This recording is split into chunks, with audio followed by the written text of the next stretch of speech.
even though it's overcast, this is an incredibly exciting day. DeKalb Ave has been a dangerous street on the east side of Atlanta for a long, long time. And I am super excited that we're breaking ground on phase 1 today, making this safer for the neighborhoods that touch it on both sides, for folks who ride MARTA or who cycle down on their way to or from downtown. But I want to underscore that this is just phase 1, that there is unfinished work that we have here, and it'll be important to pass a new T-SPLOS and a new infrastructure bond next spring so we can do the full project and give our residents what they deserve. It's all part of the larger, honestly, the Vision Zero of making sure that no Atlanta resident is injured or dies on our streets. And today's groundbreaking is a step in making sure that that doesn't happen again on DeKalb Ave.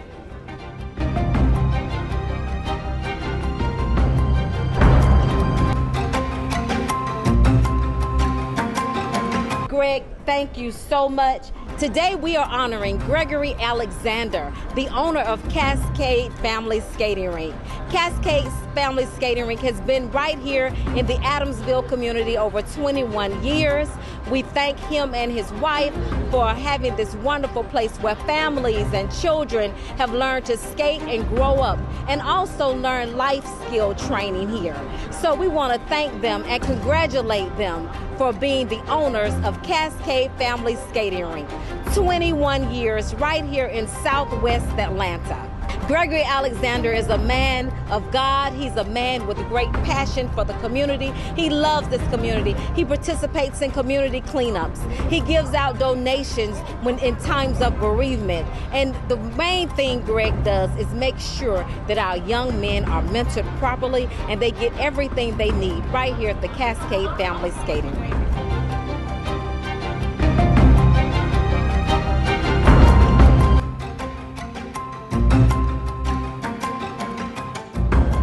This is Lake Charlotte. It has been here for years, and the city last year, we advocate to buy 211 acres of forest, tree forest. That is absolutely gorgeous. We've been taking a tour this morning. This is a sneak peek. The city council voted in 2020 to literally buy these 211 acres. We're going to keep it as a nature preserve. This is actually going to be the Lake Charlotte Nature Preserve. And so when we purchased it, we also got funding for 5 years to actually build out the nature preserve. This is in the South River neighborhood on the south side of Atlanta, my district. I am so proud. So today is the first time since we purchased it, and they've been working on it already. The city and the Parks Department has been working with contractors to actually build it out. So today is our first time coming out from a year ago to look at what they've done. And again, this is just beginning. We have 5 years to redevelop all of this land. It goes from one end of the community to the other. I'm so proud to be here with my community residents, Park Pride, the Parks Department, so many different folks who've been involved with this project. And so I'm just proud to be here this morning.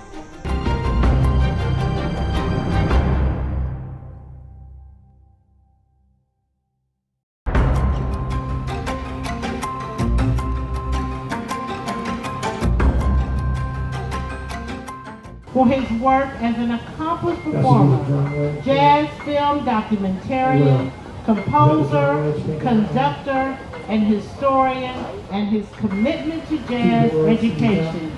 Dr. James Hardy Patterson is an institution, and he loves Atlanta, and he's given so much to Atlanta and helped us here in Atlanta to uplift and make jazz a part of our lives here in the city of Atlanta. And it was an honor and a privilege to give the proclamation to him today.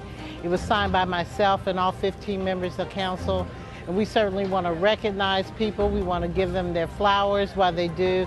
And his are overdue. We should have been proclaiming him a long time ago, but now at this festival, at this time, I think is even more appropriate that he can be with other musicians and be around the spirit and of the movement of jazz around him and in the air. And I think he really appreciated it.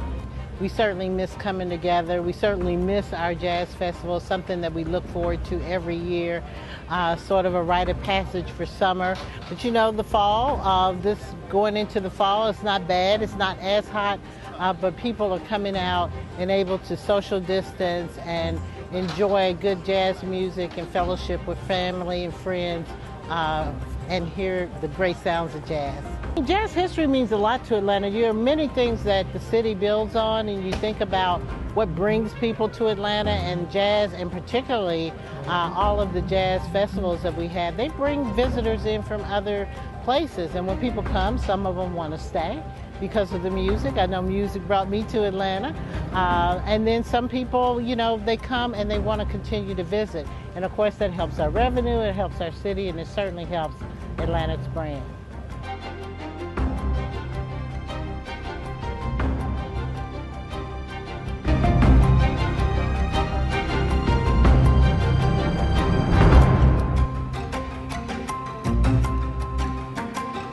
Two, three, toss.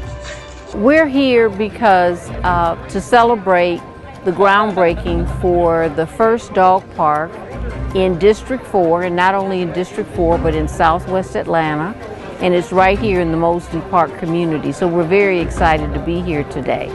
It's important to have a dog park for the health of the dog as well as the health of the community. There are a lot of people that they live in inner city, so there may not be enough land, you know, let's say for a large dog, they may not have enough land for a large dog just to run around the backyard or the front yard. And so when you have that dog park, then they can bring the dog to the park and just let them have fun with other dogs. I just really want to thank the Friends of Mosley Park for all of their work over the last 4 or 5 years with their visioning plan and helping us move forward. And Park Pride has just been tremendous in regard to raising monies that have been needed. And the Parks Department, under the guidance of Doug Vaz, has just been tremendous with getting the job done. And Park Design has done a great job with taking the visioning plan and putting it in reality on paper, and then bringing it out here and putting it, making the projects work right here on the ground in this 33-acre space.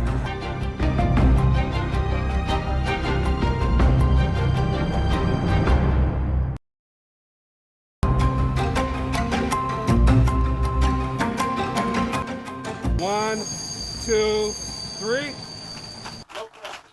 We're here for the launch finally of the beginning of the complete street for improvements along DeKalb Avenue. This project is very, very important. It falls into the category of promises made being promises kept. There's been a lot of charrettes and community engagement around improvements to this district. It's been fits and starts around implementation and scope. We finally have a scope. We finally have allocation of funding. They've selected the contractor. We are finally getting started. This is an important corridor that connects DeKalb County to Atlanta. It connects to Stone Mountain and some other bikes and trails. So this is a very, very important corridor. This is phase 1. We're looking forward to having phase 2 happen in the near future, but we're excited to finally have a start to a very important project.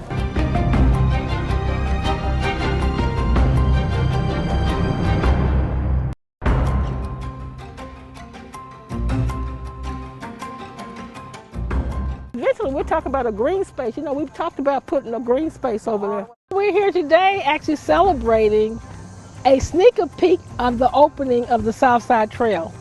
Several years ago, we built out the West Side Trail, and we got funding in the last 2 years to actually connect the West Side Trail to the South Side Trail. We're in the neighborhood of Pittsburgh, Capitol View Manor, or Dare Park. And because the community had been working so hard with this for the last 2 years and giving real community input in terms of the dream and the vision of the South Side Trail, I thought it was important that we have them come out first and do a sneak peek of all the community input they had put into it. So we've been out here walking the trail, enjoying it. This is just beautiful. It's a beautiful day. We're here at Pittsburgh Yards, which is actually officially opening up next Saturday, September the 18th. When I was with my community folks today, walking with them, they were asking so many questions and they were so proud the people in the community, as we was walking, they said, well, Councilmember Shepherd, what about this? What's getting ready to happen here? They already saw development. We saw development going on a multifamily development right on this trail. And so what I did today is I walked with my community. I let them know that there's a commitment by myself and the city to make sure that we actually lift up the South Side. So the Beltline has been a major component of that has spurred some of that. But as I walked with my residents, I shared all the things that are going on the South Side of Atlanta. And they were very happy, they were excited. They were just they thought it was great. And I do too.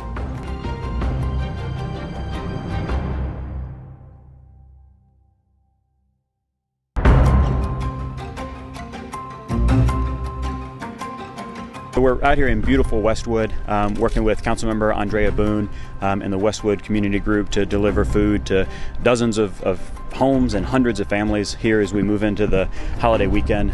It is such an important time to always make sure that we're taking care of our residents, especially those who are homebound, especially our children who might not be in school right now. And so as we all look forward to celebrating the 4th of July, we want to be able to make sure that the folks can do that, have food in their homes and celebrate, and make sure that we're taking care of those who need it the most. So we've got a wide variety of food that we're delivering today, everything from chicken to corn to bell peppers, making sure that our residents are well stocked as we move into the holiday weekend, and doing our best to do right by the residents of Westwood. And we've got a great group of volunteers who are here helping deliver food with us, and looking forward to seeing our residents and saying hello and happy Independence Day.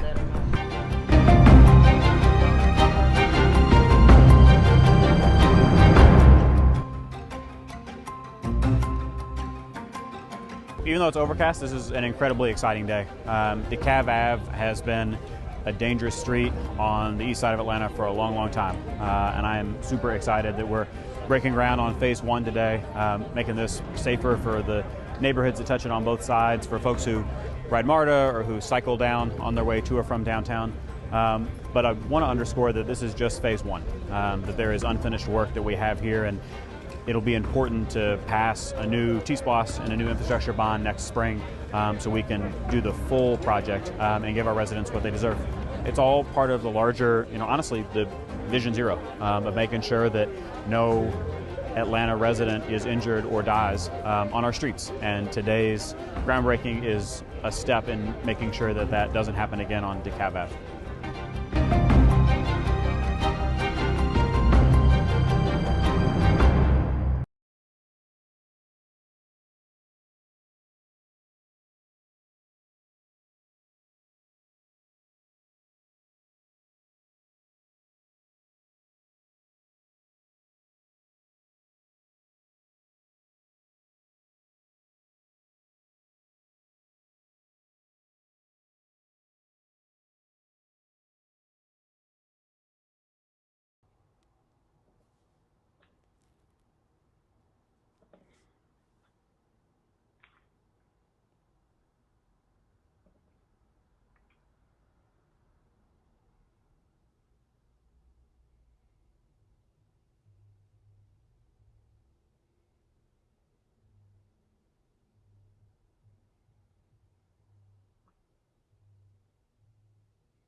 Good afternoon.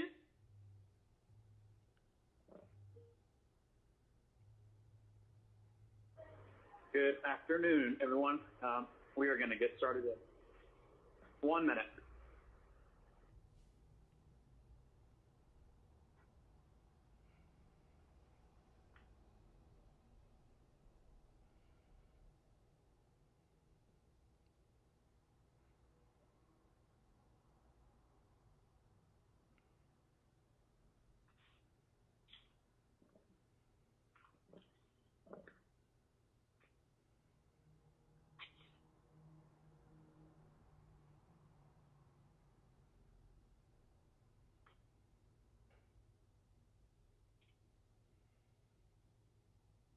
I'm on the call.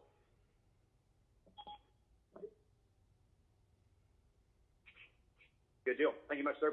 Good afternoon, everyone. My name is Matt Westmoreland. I chair the Community Development and Human Services Committee. This is our regularly scheduled September 28th meeting. I am joined by my colleagues Carla Smith, Joyce Shepard, and Michael Julian Bond.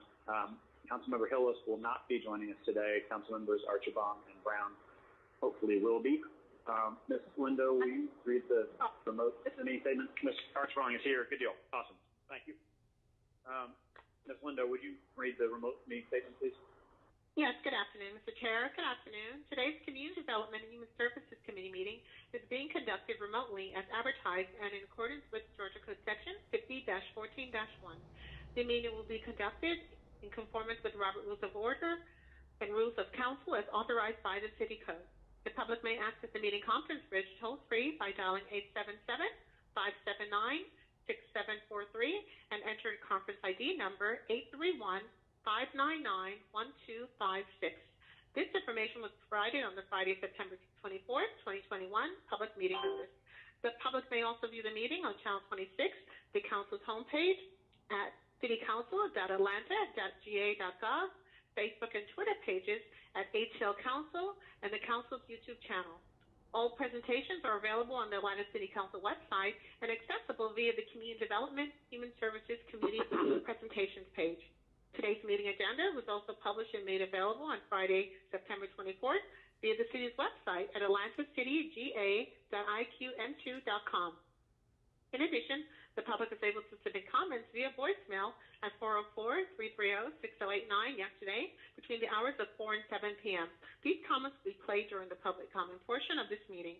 All persons present on the remote council meeting conference bridge are requested to please mute your phones and speakers. Meeting participants wishing to speak must be acknowledged by the committee chair. Amendments, substitute, and informational documents have been distributed to community members beforehand.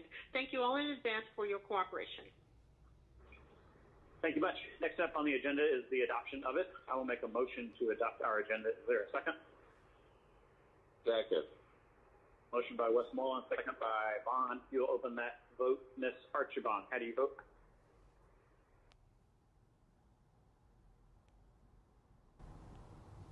I vote yes, but I think I'm logging on. Okay. Ms. Shepard, I didn't see your name on there yet as well.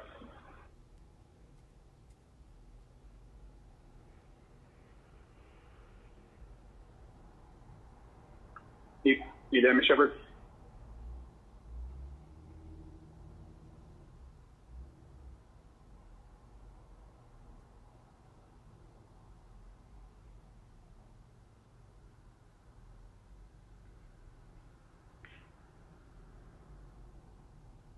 Mr. Chair, I understand that Ms. Shepard's call has dropped. Call has dropped that she voted in favor online. Ms. Archibong doesn't. Can we mark her in the affirmative? She vocalized that. Yeah. The vote's closed. All right, 5 yeas, 0 nays. The agenda is adopted. I'll make a motion to approve the minutes. Is there a second? Second. Motion by Westmoreland, second by Bond. Please open that vote. The vote is open, Mr. Chair. Thank you. And Archibong, yes.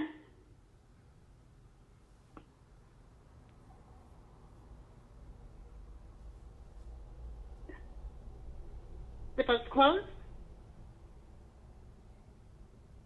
All right, 5 yeas, 0 nays. The minutes are approved. Next item on our agenda is public comment. We have 45, I believe, comments that will run roughly 59 minutes and 30 seconds. Mr. Massenberg or team, will you play those now, please? One moment, Mr. Chair. Good evening. My name is Anson Carter, and we live at 820 Haven Oaks Court. I want to comment on agenda number 5, CDP-21-035. Right now, my family and I oppose the amendments to the Comprehensive Development Plan to change the density of any portion of the church property to high-density commercial. We believe the development as currently proposed has far too much density for the existing infrastructure in Buckhead, and we're concerned that the resulting traffic will create serious fire and life safety risks for our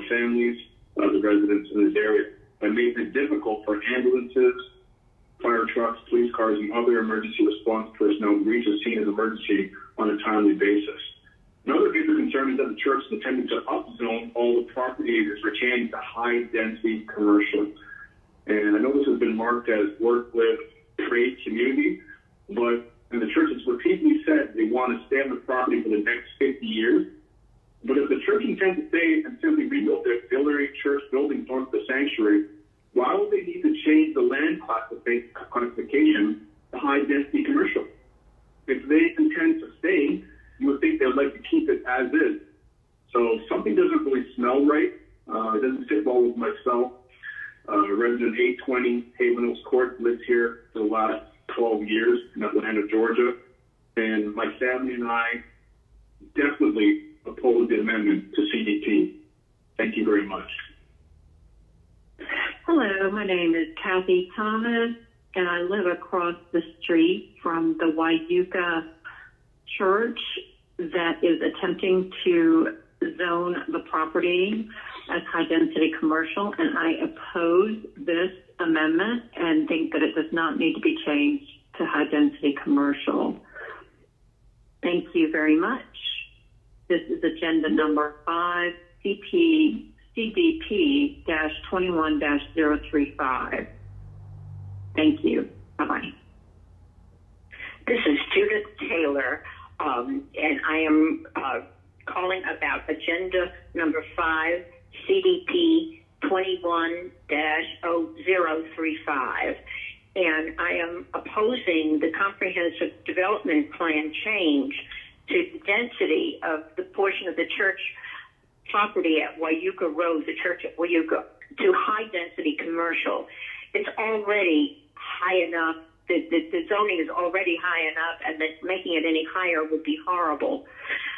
I live at Park Avenue, where we have only one street that gets us in and out of our home. And that street, when the traffic circle goes in, will be effectively blocked if you add additional high density where the church now sits. They had said they were going to leave it alone and just be a church, but now they're asking for high density development. If you add more density at that spot, we would not be able to get emergency vehicles in and out of our property to take care of us. It is a very frightening feeling. This kind of density isn't necessary. Anything can be lower density. It doesn't have to be this high. And I would appreciate your consideration in this matter. Again, name Judith Taylor, and I live at 750 Park Avenue. Yes, my name is Bruce Smith. I live at 3630 Peachtree Road, Northeast in Buckhead. I am calling about agenda number 5, the CDP-21-035, the redevelopment of the Wayuka Road church property. Personally, I am not opposed to a development on the property. I'm just opposed to the size of the proposed development.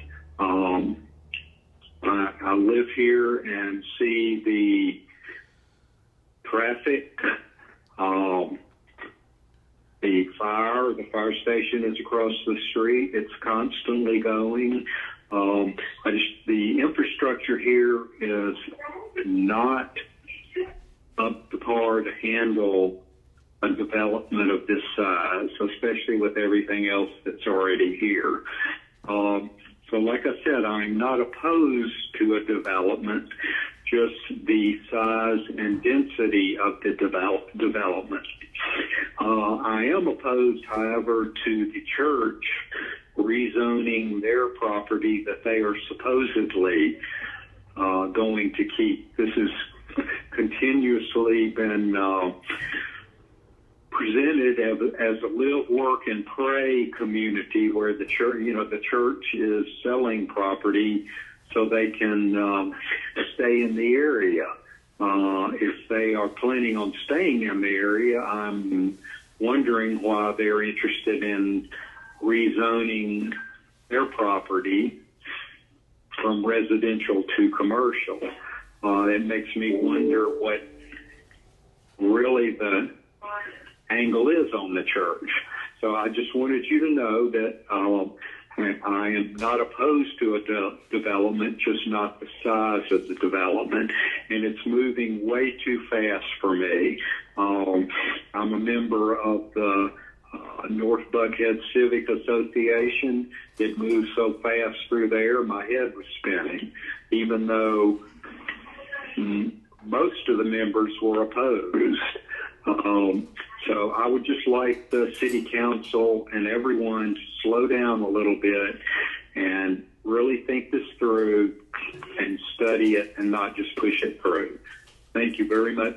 This is Dr. Judy Wallman. I'm calling in response to agenda number 5, CDP 21035, and wanted to express my opposition to the amendment to the Comprehensive Development Plan, trying to change the density of the church property to high density commercial. I believe that anyone who has been in this area anytime around November, December realizes the fact that the traffic does not move at all. It's extremely dangerous.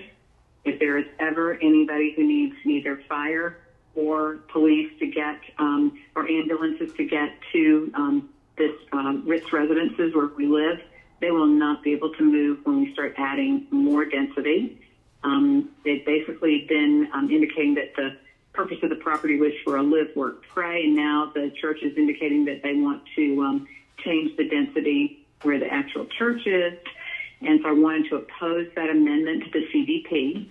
I would beg you all to slow this process down, be able to do very careful, independent assessment of the traffic. People need to see what happens here in November and December and the extreme danger that any further density is going to cause. I think that you're going to be, seeing some very serious things happen if it's not done thoughtfully. It feels like right now it's just being railroaded through. So I hope that this can be entered into one of the areas of concern. Thank you.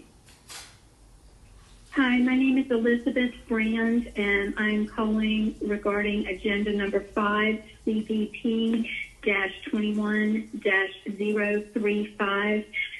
I would like to say we oppose the amendment to the Comprehensive Development Plan to change the density of any portion of the church property to high-density commercial.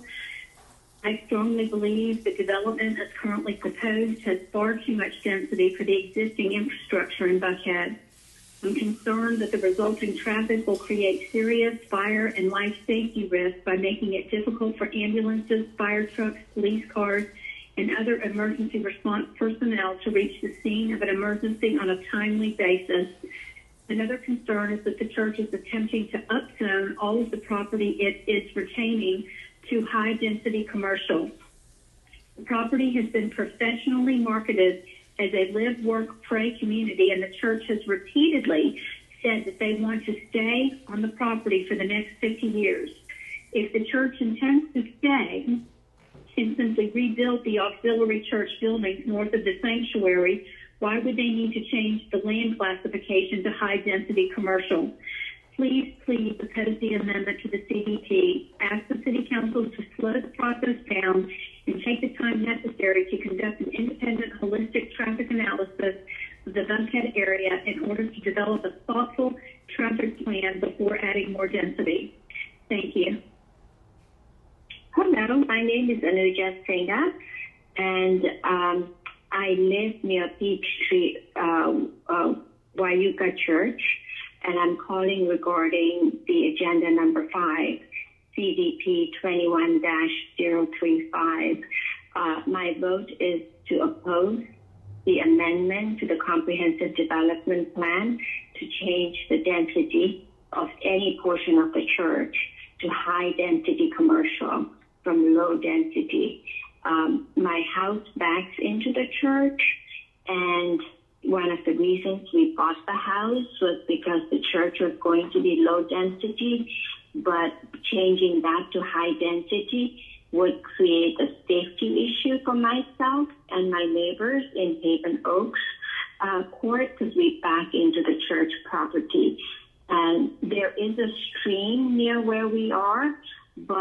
church has covered up the stream or has not acknowledged that there is a stream, but the stream is you can see the stream in my home survey. So this is not something that I'm making up, but it is in hard evidence on our surveys.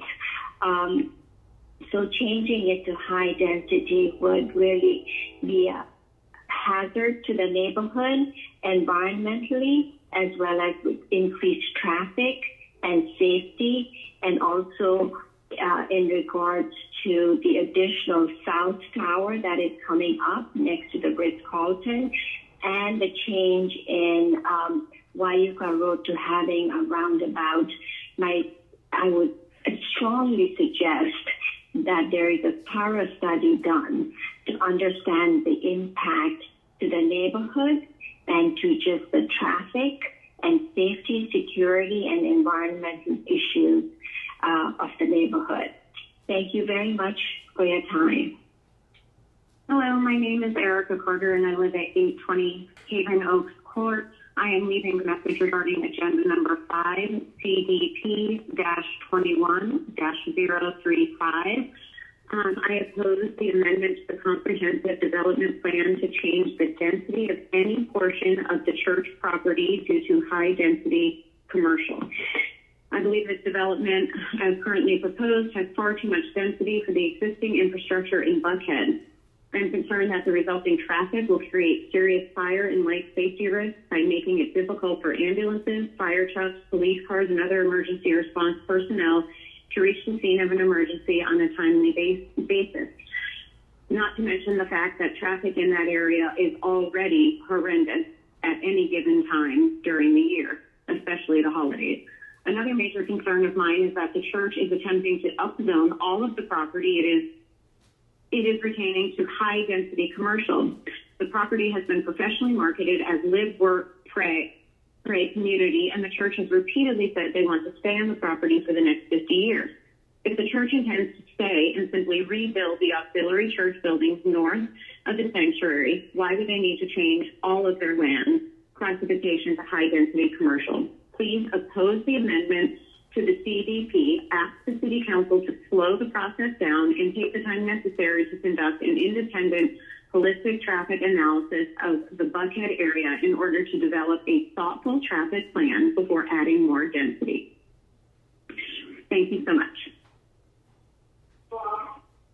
Hello, my name is Barbara Balser, B-A-L-S-E-R, and I'm calling in response to agenda number 5, CDP-21-035.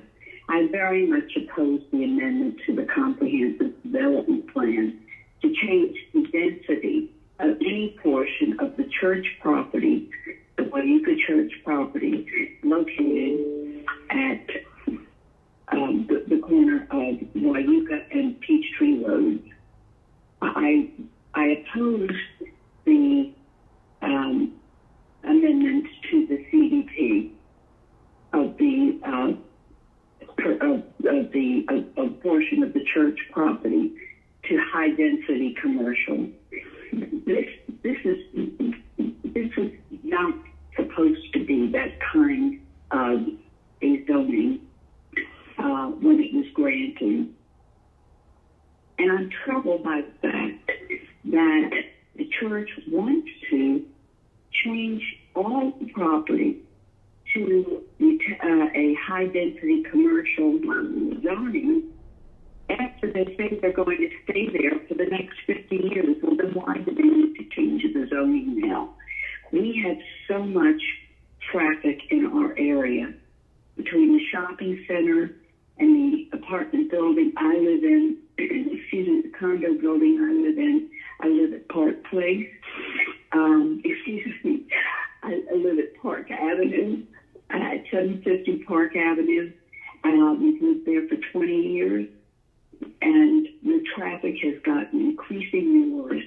And what troubles me the most is that in the event of an emergency, and the traffic is so dense, it's so difficult for sometimes we're just bumper to bumper. And if we now allow high-density commercial to be on Wayuga Road and Peachtree Road in that area, it really will just stop us up and make it impossible for us to get the goods, services, and safety treatment that we need, access to ambulances, and that kind of thing. So I beg you, please vote against this particular CDP because it's not good for our neighborhood. It's not good for Buckhead. It is not good for our city. We have too much traffic in this area as it is. Please help protect us. Not so much our financial investment, but please protect us so that we can get the kind of help. My name is Ade, A-D-E. Last name is Aderibigbe, A-D-E-R-I-B-I-G-B-E. I strongly oppose agenda number 5, CDC-21-035. We oppose this very strongly, and I hope we'll have like-minded people raising their voice to speak against this agenda. Thank you. My name is Barbara Gold. I live at Park Avenue, 750 Park Avenue. I'm very concerned about the zoning of the church. We have one driveway with 3 big apartments to get out of, and we're going to be, they are going to take away the traffic light in front of our building. Plus, they're going to put a roundabout, and if all this other things, if all the other things come in, then we will not be able to get out of our driveway.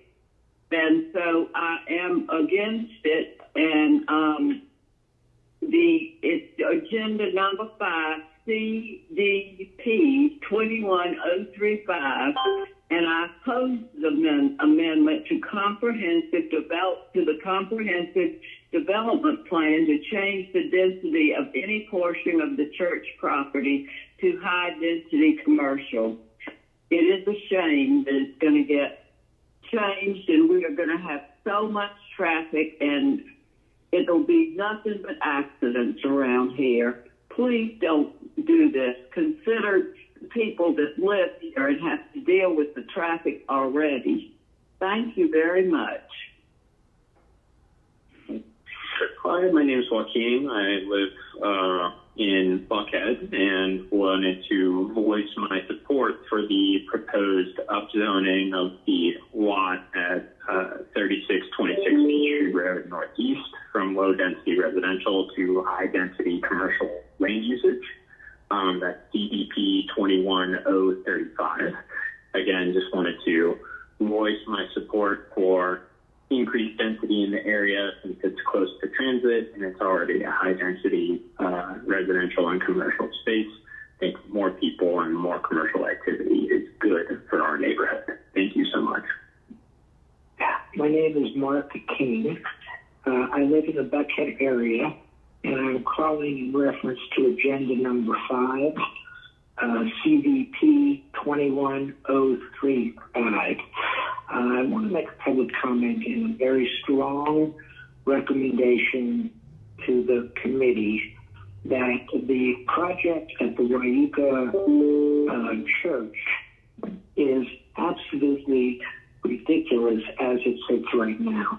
I am definitely a proponent of progress and understand building, but the density that they are trying to put on that property is just unbelievable and will definitely negatively impact the surrounding area. Would you please look into that more carefully? The church wants to rezone the part that they said they would not rezone.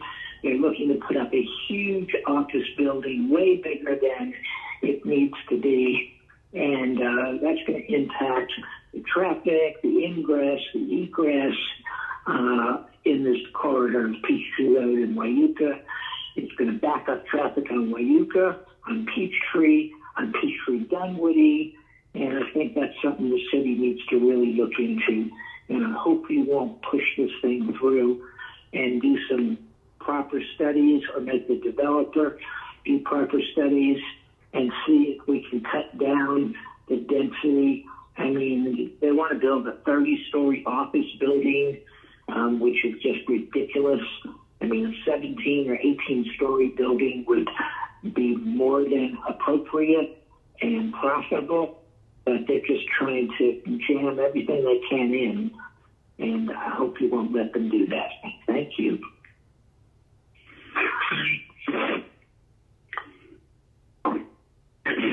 Yes, my name is Andre Mikulewski, and my wife's name is Carrie Mikulewski, and we are calling in regard to agenda item number 5, CDP Charles David Paul -21-035. This is a proposed development at the corner of Wyuka and Peachtree Road. Our residence is in the Ritz-Carlton Residences in Buckhead. We are not opposed to a planned and proper development, but the development as planned now is not one that we can support.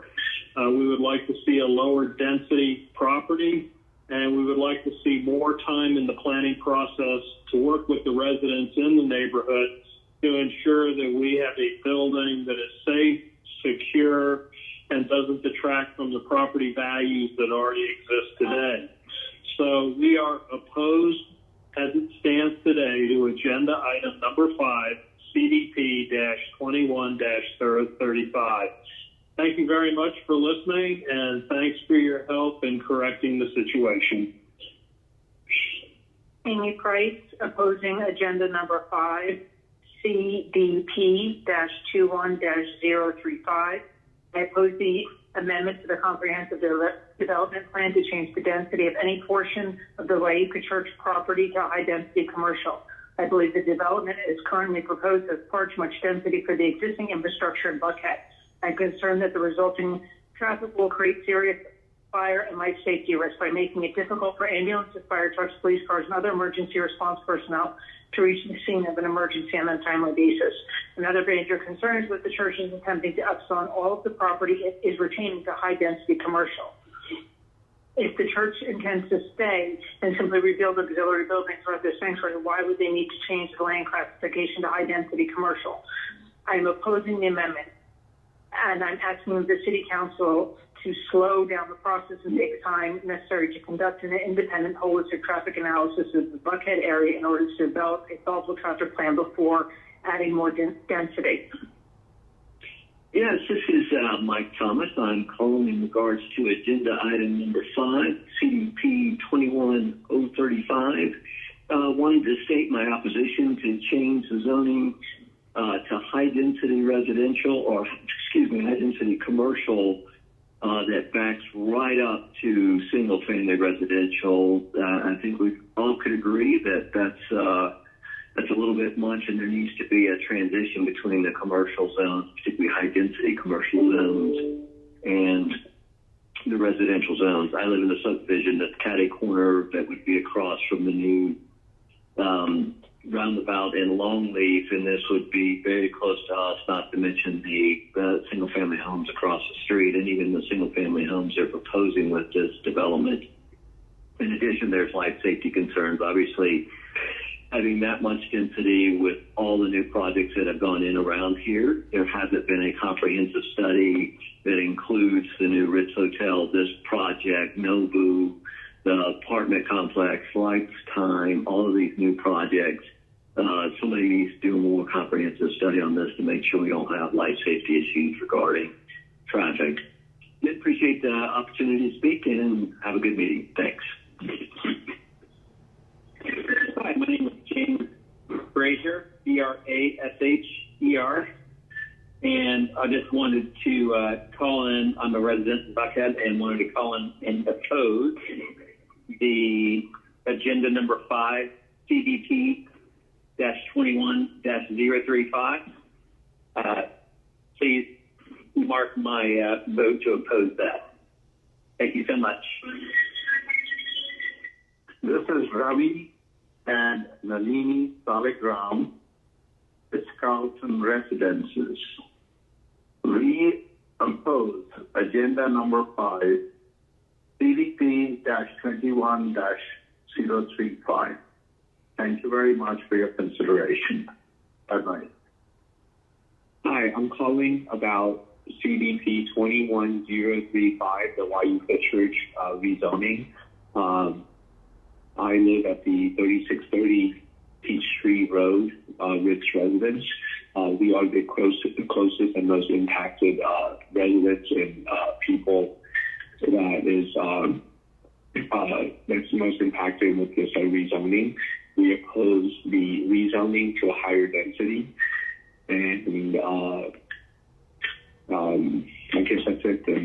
And we also oppose the way the property is being laid out where other buildings are. Thanks. Bye-bye. My name is Sarah Canoff, and I'm a resident of the city. And I'm a resident of the city of Atlanta. I live in zip code 30326. And I'm calling about and upset about agenda number 5, CDP 21-035. And what I'm talking about is the amendment that is trying to change the density of the Wayuka Church on the corner of Peachtree and Wayuka Road to high-density commercial. I think that there are already too many problems in this area, and I understand that there will be something built on the area, but the density is way too high. The traffic is ridiculous. We have safety and fire and environmental issues. You couldn't get ambulances or trucks or police cars through, and I think it's just ridiculous that this is happening. And in addition, the church promised to leave the church and the 6 surrounding areas where that beautiful steeple is, and now they're saying they want to change that to full out commercial and be able to build something when they have over and over said that they're staying on the property forever, and it just doesn't seem like they are so interested in so. So I know that we're not going to, I'm not even trying to, and I know we're not going to stop it, but it just seems like we need to slow down. I feel like I've been just pushed through this process. I don't think that the traffic analysis in the area has been done with all the changes in mind, and I believe it's ridiculous. So I hope you will heed my warning, and I appreciate your time. Thank you. Hello, it's Daria Proprotnik. I'm a resident of 3630 Peachtree Road Northeast, and I'm opposing agenda number 5, CDP-21-035. We do support well-planned balanced development on the church property, but development is proposed now is too high density for existing structure. It will be fire and safety hazard. It will be also a huge traffic problem. It is not good to overdevelop the city. It's already overcrowded. By adding 1,800 plus parking spaces, all the cars and people coming and going, it will be major health hazard and safety hazard. It will be okay to build something on smaller scale, something that will be well thought out, and after the clear studies about traffic implications and fire and life safety hazard is evaluated.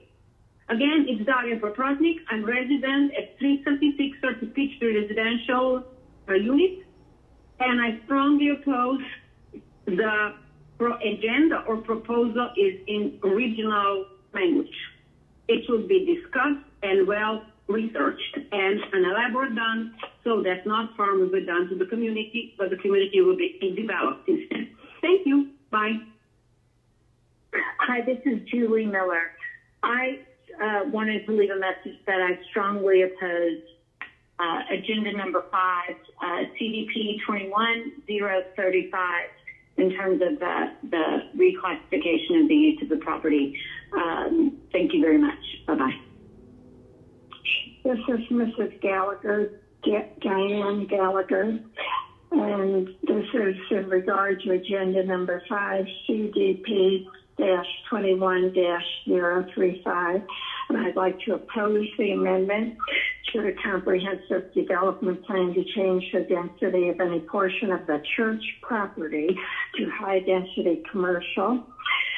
I believe that the development is being proposed at the current time, but too much density on the existing infrastructure of Buckhead. And a very big concern is also the underground stream we have been told about. The stream or headwaters to a stream is currently covered, and disturbing this could undermine surrounding buildings, high-rises, parking decks, whatever. This is a very dangerous situation. And secondly, the church, by means of the pastor who spoke at some of the Zoom meetings, I heard him myself, has stated that they intend to stay in their property for 50 years. That's what they want to do. They want to sell off some of it for some office space and also for some homes on the one side of the property, but they would not be planning at all to develop or sell their property. So there's no need for them to be changing the zoning on that. They certainly are not paying taxes for high density zoning. So when they have stated this, and it has been heard by many in the meetings, there's no reason to change it. If they wanted to divide the property in 3, build the single family homes, if they are approved where the stream is, leave the church where it is for the present time, zoned as is, and then build 1 office building or perhaps 2 smaller ones to the front with ingress and egress from Peachtree Road with their own parking. That would be the 3rd piece of land to be developed there. It should be done, I believe, individually. And I thank you for your time. I know this is a difficult, again, this is Diane Gallagher. And my phone number is 404-372-2390. Thank you.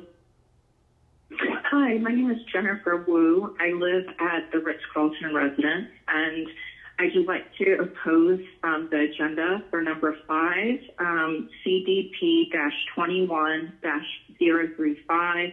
It's a development that's happening from Peachtree to Wyuka, the church rezoning. Just very concerned about the density of that development, and also we're already faced with a lot of traffic. And I'm very concerned for our building because our neighbors are, majority of our neighbors are over 60.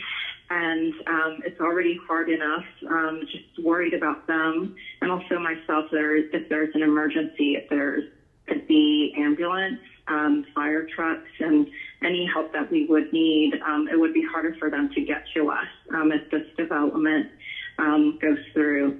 Please reconsider and like to oppose the rezoning and this project. Thank you very much. Bye-bye. My name is Tom Ellicott, and I live at 3630 Peachtree Road, and I'm calling just to express opposition to the 2 towers that are proposed to go in at Wyuka Road and Peachtree. That, by the way, is agenda number 5. CDP 21035. And I'm just concerned about the density, the ingress-egress there, and I'm hopeful that density can be reduced by on that project. Thank you very much. Bye now. Good evening. My name is Dr. Richard Xavier. I'm calling in reference to agenda number 5, CDP 21035. I'd like to lodge my opposition to the amendment to the comprehensive development plan to change the density of any portion of the church property to high density commercial. I'm very concerned about the resulting traffic and its impact on fire and safety. Thank you. Hello. Thank you for serving the city. My name is Linda Van Huss, VanHuss. I'm a lifelong resident of Atlanta, and I wish to oppose Agenda 5 CDP-21-035. I understand we're growing, and I understand we have to have healthy growth, but this is far, far too much, and it's unsafe for those of us who already live in that vicinity. Thank you very much.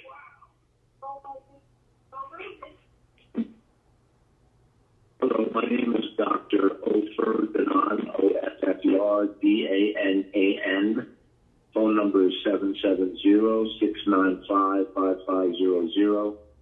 I would like to keep my comment. I am opposed to agenda number 5, CBP 21-035.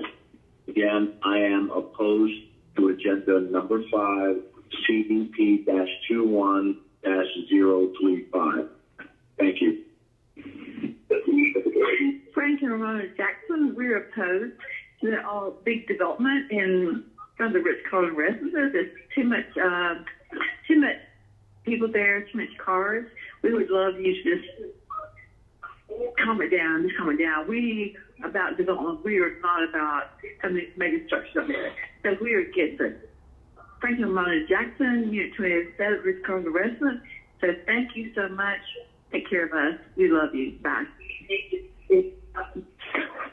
Joan Benamy at the Ritz-Carlton residence, the first resident of the Ritz-Carlton. I definitely oppose the construction is being considered to be in front of my building. Please, please know that I oppose. Joan Benamy, Benamy. Thank you. Hello, this is Philippe Gilbert. I'm calling you on the agenda number 5, EDP-21-035, and I want to oppose of this proposal. So again, I want to oppose agenda number 5, CDP-21-035. Thank you. My name is Melanie Nelkin, and like Nancy, ELKIN. I'm calling about agenda number 5, CDP-21-035. I oppose the amendment to the Comprehensive Development Plan to change the density of any portion of the church property that once was Wyuka Baptist Church to a high-density commercial property. That area is already developed and has far too much density. The traffic is already bad, and I am concerned that the resulting traffic will increase serious fire and life safety risks by making it difficult for ambulances, fire trucks, police cars, and other emergency response personnel to reach the scene of an emergency. And another major concern is that the church itself is attempting to upzone all the property it's retaining to a high-density commercial. Well, this is a church, and it's been marketed as a live, work, and pray community, and the church has repeatedly said that they want to stay on the property for the next 50 years. So if they intend to stay and be a good neighbor and simply rebuild the auxiliary church buildings north of the sanctuary, and they don't need to change the land classification to high-density commercial. I oppose this amendment. Hi, my name is Karen Merg. Joan Benamy. At the Ritz-Carlton residence, the first resident of the Ritz-Carlton, I definitely oppose the construction since being considered to be in front of my building. Please, please know that I oppose. Joan Benamy, Benamy. Thank you. Hello, this is Philippe Gilbert. I'm calling you on the agenda number 5, CDP-21-035, and I want to oppose of this proposal. So again, I want to oppose agenda number 5, CDP-21-035. Thank you. My name is Melanie Nelkin, and like Nancy, ELKIN. I'm calling about agenda number 5, CDP-21-035. I oppose the amendment to the Comprehensive Development Plan to change the density of any portion of the church property that once was Wayuka Baptist Church to a high-density commercial property. That area is already developed and has far too much density. The traffic is already bad, and I am concerned that the resulting traffic will increase serious fire and life safety risks by making it difficult for ambulances, fire trucks, police cars, and other emergency response personnel to reach the scene of an emergency. And another major concern is that the church itself is attempting to upzone all the property it's retaining to a high-density commercial. Well, this is a church, and it's been marketed as a live, work, and pray community, and the church has repeatedly said that they want to stay on the property for the next 50 years. So if they intend to stay and be a good neighbor and simply rebuild the auxiliary church buildings north of the sanctuary, then they don't need to change the land classification to high-density commercial. I oppose this amendment. Hello, my name is Lynn Meenan, and I'm calling for myself and my husband, Peter Meenan. We are calling with regard to agenda number 5, CDP-21-035. We are residents of North Buckhead at Haven Oaks Court, Atlanta, Georgia, and we oppose the amendment to the Comprehensive Development Plan to change the density of any portion of the church property to high-density commercial. We believe the development currently proposes far too much density for existing infrastructure in Buckhead. We are concerned about the resulting traffic that will create serious fire and life-saving risks, making it difficult for ambulances, fire trucks, police cars, and other emergency response personnel to reach us. Another major concern is that the church is attempting to upzone all of the property that is retained to high-density commercial. The property has been professionally marketed as a live, work, marketed pardon, as a live, work, and pray community, and the church has repeatedly said that it wanted to stay on the property for the next 6 years. Therefore, upzoning it is not needed, and the church does not need to change to its land classification to high-density commercial. Please oppose the amendment to the CDP. Please ask the City Council to slow down the process and take the time to do a independent, holistic traffic analysis of Buckhead area in order to develop a thoughtful traffic plan before adding more density. The truth is, we do not oppose development of this area, but we are greatly concerned about the traffic mess that is currently there now and is just going to get worse with more development. We ask that you please do a proper study to ensure that the roads are going to address this problem. There is a roundabout plan that was developed in a plan from about 2 years ago, and it doesn't take into account all the increased development from this Wayuka Baptist Church proposal, plus the new tower that's supposed to go in over the Ritz-Carlton. Please take the time to do it right and make these developers pay for this, and please have the developers pay for the proper improvements to the road. Thank you for your consideration of my request. My name is Judith Barkin, and my comment is that I'm calling about agenda number 5, CBP-21-035, and I oppose the amendment to the Comprehensive Development Plan to change the density of any portion of the church property to high-density commercial. I believe this would be a serious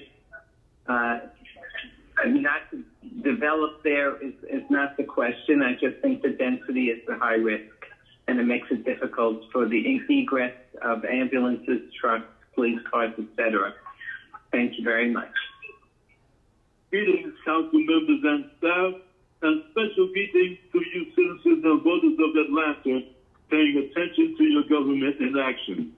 Ben Howard, Senior Advocate, Public Policy Analyst. If 311 is to be the face of Atlanta, then we need to bring in the makeup artists.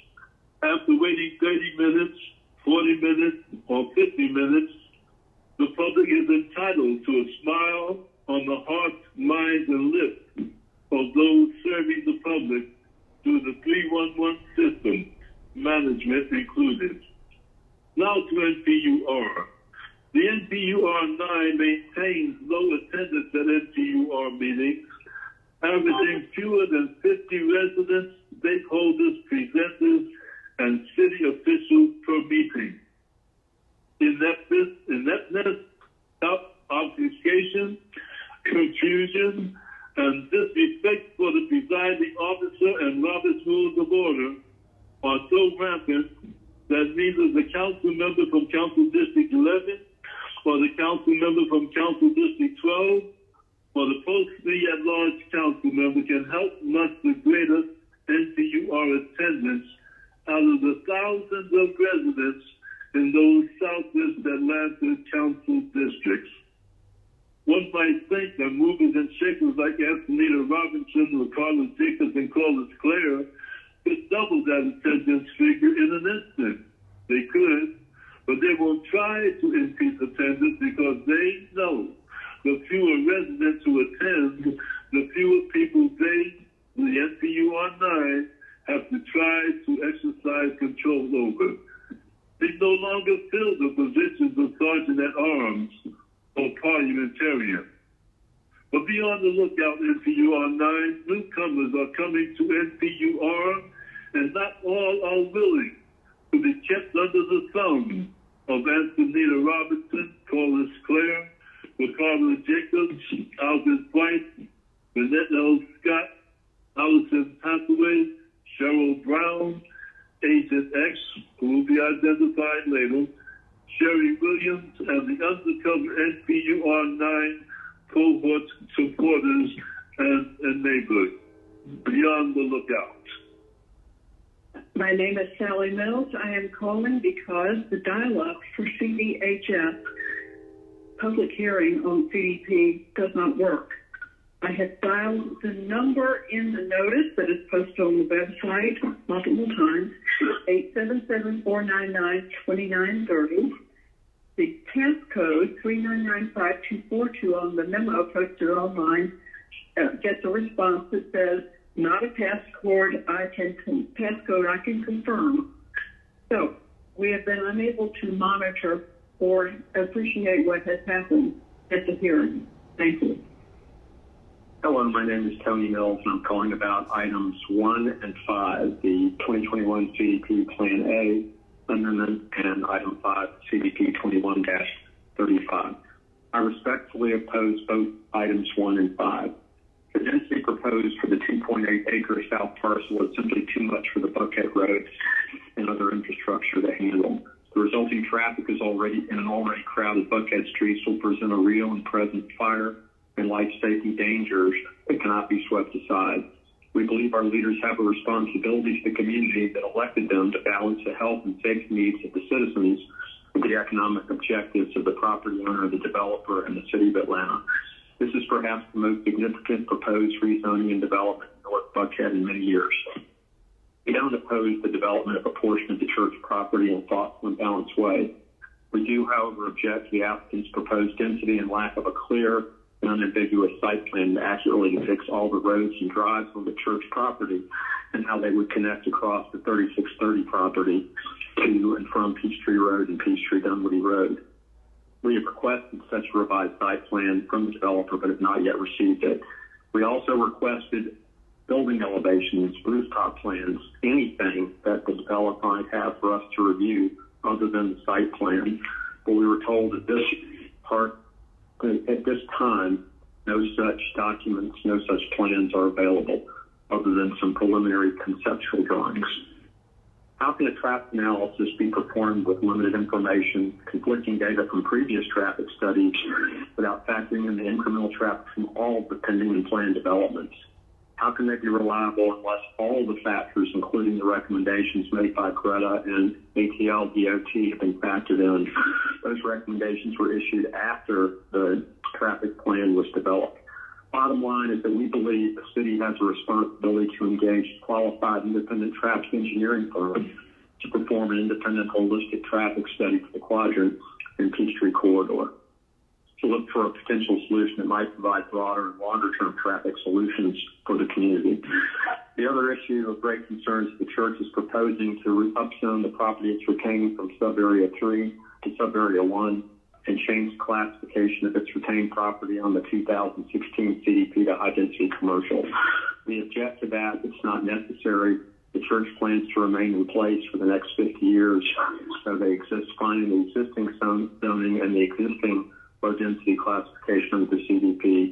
Please slow down and afford all stakeholders an opportunity to fully understand and evaluate the proposed development. Thank you. Hello, my name is Ross Weiner. I am leaving a comment in relation to Ordinance 210 as in Oscar 0687, the development on 1101 Church Street. I'm calling as the president of the Neighborhood Association. We have talked in depth with the board and the neighborhood as a whole about this development, and overwhelmingly the board and neighborhood are against this development, and we voted accordingly so in the recent MPUK vote where people voted to deny this application. This development is not suitable for its location. It's on the middle of a street of single-family homes. The neighboring property is a single-story, two-bed house. I don't think it's appropriate for its neighbor, the potential project to be a 8-plex with up to 20 cars, with only 8 parking spots made available. This development is not on the edge or the fringe of our neighborhood. It is very much in the core of House Station, especially the historic element with the older homes. It's not in a transition area. We do have parts of the neighborhood with future planning for high-density condos, townhomes, and then we have duplexes and single-family homes. So that transition area is appropriate for MRMU, and that's where we would like to see MRMU. However, 1101 Church Street is not in that transition area. It's very much in our core as the neighborhood sees it. It's not to scale with the rest of the houses, and it's not suitable for that street with the rest of the houses. We are working heavily with Turn and Urban, Initiative Properties, QTS, and other developers to help increase density in this area. The greater House Station area is flanked by a lot of industrial land and old rail land and just issues plan. These areas are earmarked for high density development, and we have no issues with that once it's in a suitable manner and done correctly. So QTS are building new data centers, condos, townhomes, office blocks, retail. Third and Urban are doing the same, and New City Properties plans to do the same. And we've worked with them to... Hello, my name is Arthur Toll. I am calling in reference to ordinance number 21-0-0687, the CP amendment for the property at 1101 Church Street. I live directly across from this property, and I would like to comment that I am opposed to this development. It is entirely out of scale with the neighborhood. The proposed development is for eight unit condos. Meanwhile, the Howell Station neighborhood has a smattering of, it's mostly single family homes with a few duplexes and one or two triplexes. This development would immediately become the largest residential building in the neighborhood if it were constructed, and it would be 6 times larger than any of the homes around it. It is entirely out of scale for this neighborhood, and I oppose the proposed CDP amendment and its associated rezoning. Thank you very much for your time.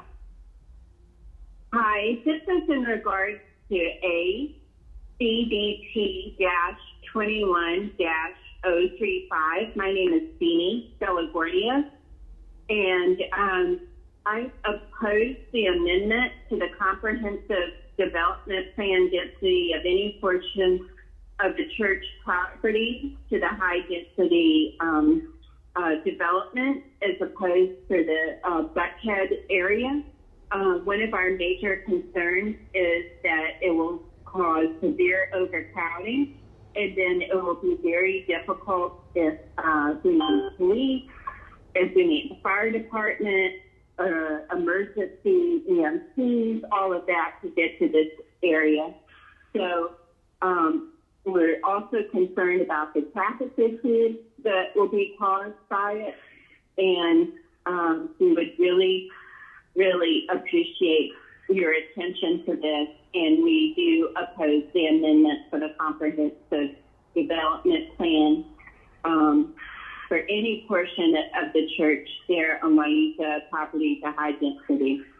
Okay, and again, it is in regards to a CDP 21-035. And again, my name is Beanie Delaguardia. Thank you so much for listening.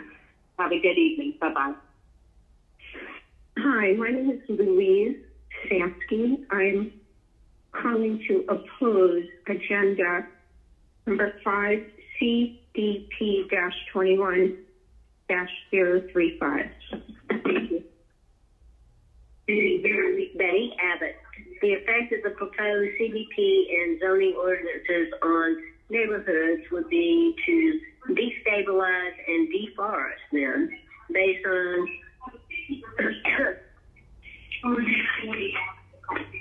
investors and developers' acquisition strategy. So I think you should go back to the Atlanta City design. Thank you. This is Amanda and Joaquin Carbonell. We are calling to oppose agenda item number 5, CDP-21-035. This is a voting issue for us, and we would appreciate it if you would not approve this measure. Thank you. For nothing is not polite. Not polite. Hi, this is Lisa Braun, B as in boy, R-A-U, N as in Nancy. I live at 3796 Waika Terrace. I'm calling regarding agenda item number 5, CDP-21-035. I'd like to go on record as opposing the amendment to the comprehensive development plan to change the density of any portion of the church property to high density commercial. This would result in additional traffic and serious fire and life safety issues. And secondly, I would like to register disapproval or ask you to oppose the amendment that would, upzone the property. It should remain at the current level it is. And overall, just please oppose the amendment to the CDP. Thank you very much. Bye-bye.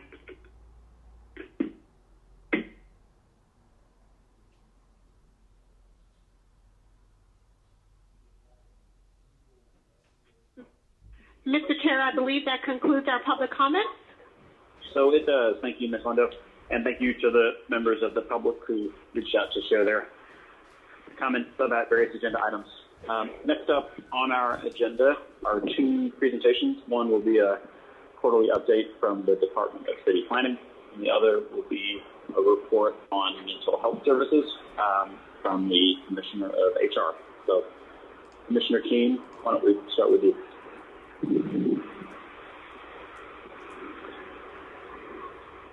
Mr. Chair, this is Tim Keene with the Department of City Planning. Thank you for having us today. Will Corinne be showing the slides that I provided?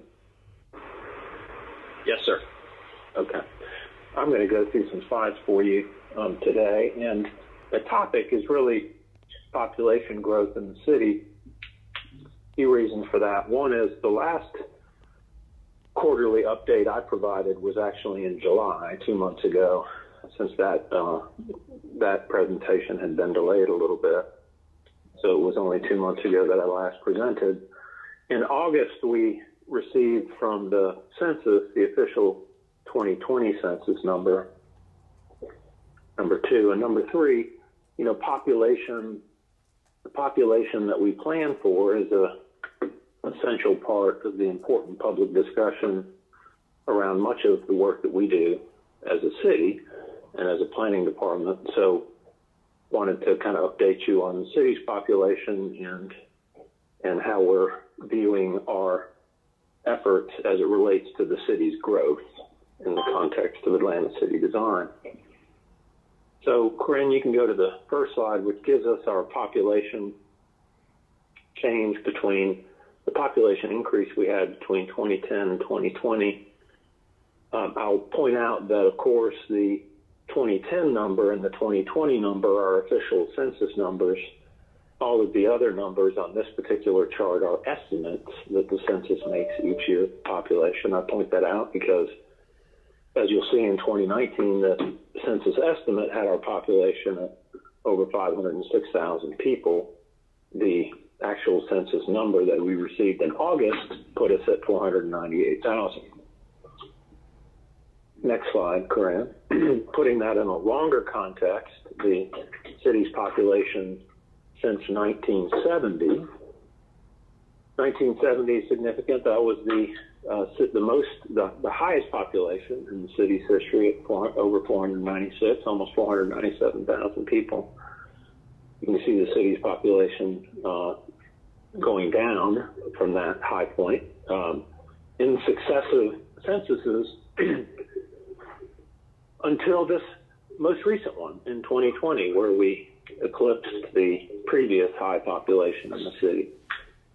The red dot on this particular chart is the 1982, the adoption of the city's last zoning ordinance.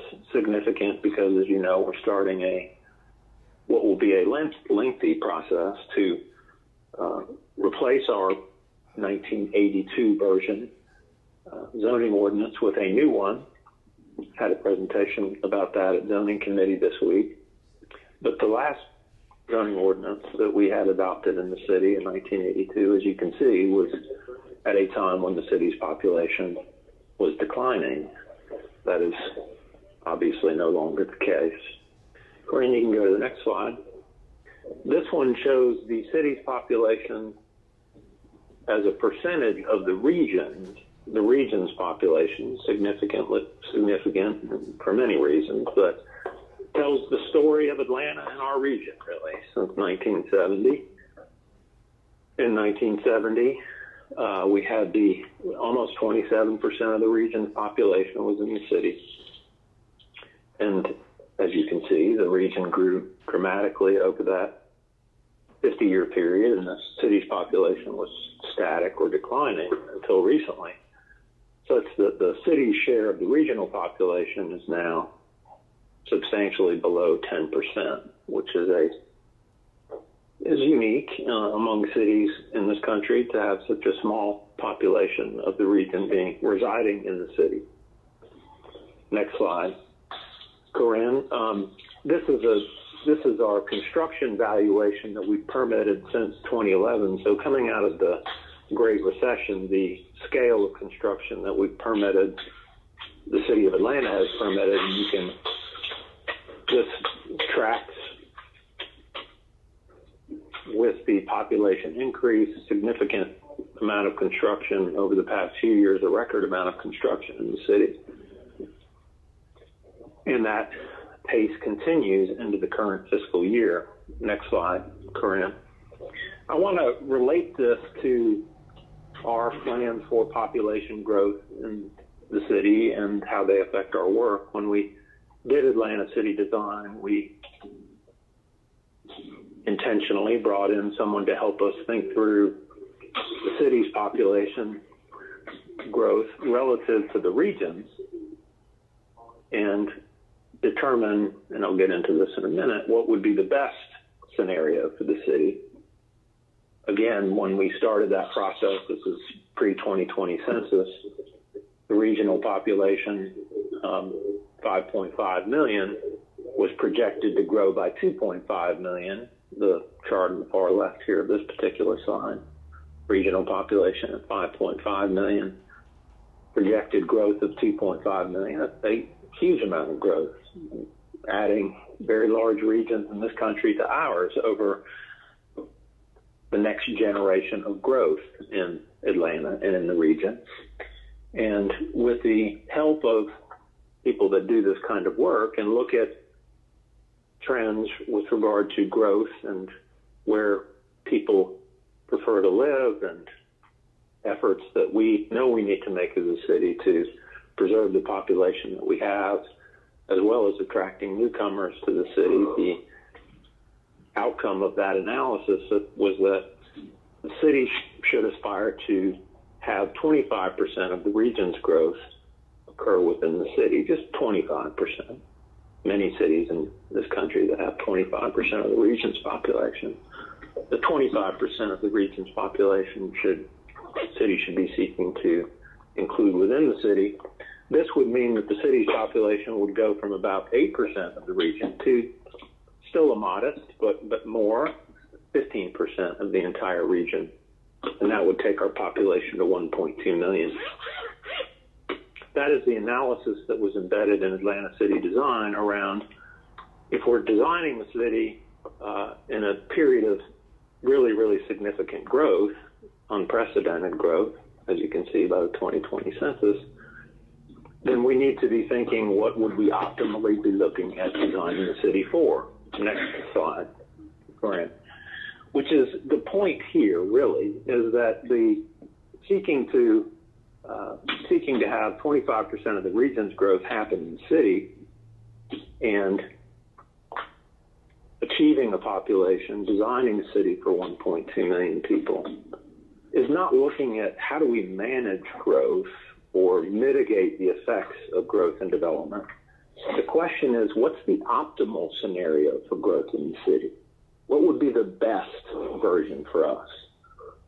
Not what might we hope for, not what might we put up with, but what would be the optimal scenario for the city? And not optimal just in terms of growth, of course, for growth's sake, but optimal in terms of building a city that's a city that more people can live in, that provides for all that people need and desire in a city. So that is the work of Atlanta City Design, is what's that optimal scenario for growth.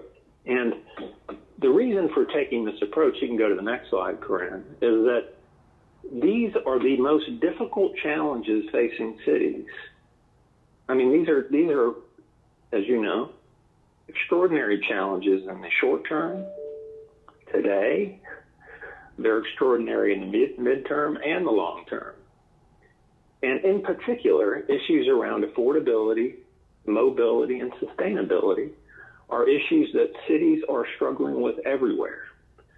So our approach with Atlanta City Design is not to say how do we mitigate or manage, but to say how do we determine what's optimal and then seek to achieve that, thereby addressing these incredible challenges of affordability, mobility, and sustainability, perhaps better than any city has. Go to the next slide, Corinne. When it relates to affordability, one essential component of this is diversifying the types of housing that we allow and permit and welcome in the city. This chart shows you the types of residential structures being built in the city since 2010. The largest number, of course, of those, not surprising, is single units, single family homes. The second largest number, perhaps not surprisingly either, are residential structures for at least 50 units. So what we're building most of, the vast majority of, are single homes and large apartment buildings. And in Atlanta's case, the path towards affordability begins with diversifying our housing types. Not just because we must, not just because we must, but because that's what Atlanta has been.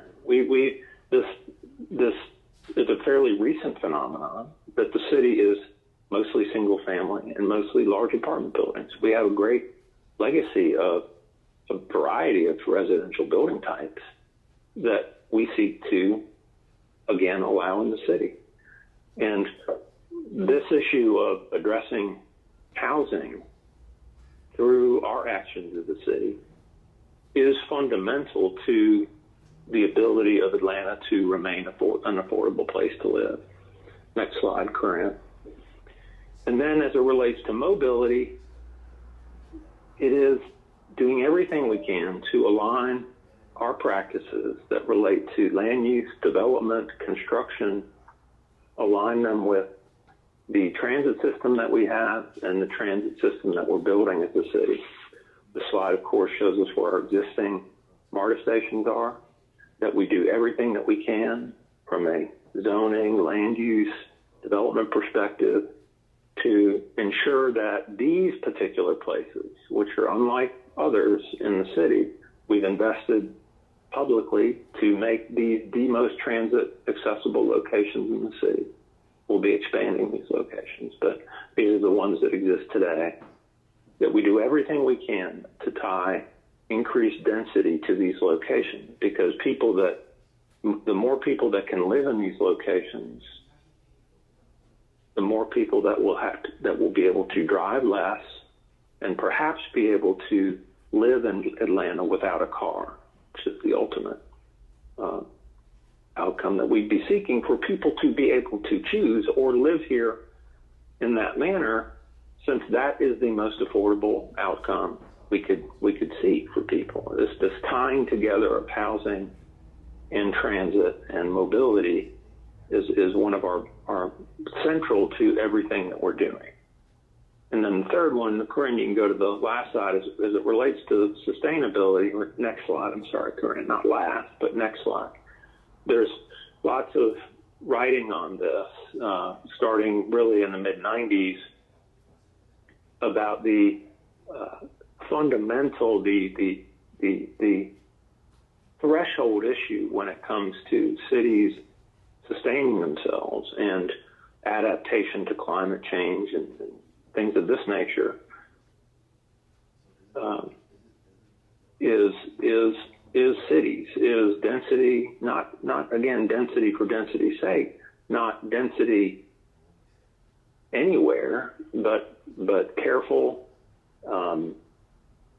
meaningful, appropriate ways to increase our density back to the 1.2 million, back to the 25%, just 25% of the region's growth to get to 1.2 million. But this is the threshold issue when it comes to cities sustaining themselves, finding appropriate ways to add density to allow people to live in ways that use less energy and are in and of themselves more sustainable and better able to allow us to adapt to climate change. Next slide, Corinne. And I wanted to point out that you know, to look forward and say what's our optimal scenario for growth over a period of time that is not specific. When you're looking at the city's growth, you're looking at a generation of growth, and it will be a period of decades that will be determined by issues that we can't really foresee right now entirely. But for instance, the last generation of growth, 1970 here to 2020, a 50-year period, this is the population change in Gwinnett County, Georgia, from less than 80,000 people, less than 75,000 people when this growth spurt occurred, to approaching 1 million people. So this was a very rural county, very little infrastructure, that over the past generation of growth, over the last generation of growth, pre Great Recession, added, you know, nearly 900,000 people. If the city was to get to 1.2 million, of course, over the next generation of growth, that would be something like 700,000 people in terms of growth. And so, and the city, of course, has the infrastructure. In a city, you have the best transit infrastructure that we've got in the region. We have the need to pay for infrastructure, for maintenance and of the existing infrastructure and development of new infrastructure to support growth. So the more people that we have, the more we have to pay for it. Next slide, Corinne. So I wanted to kind of finish with this reminder of our planning process, that it's a three-step process, really. There's 4 here, which is the city, but 3-step process in our work.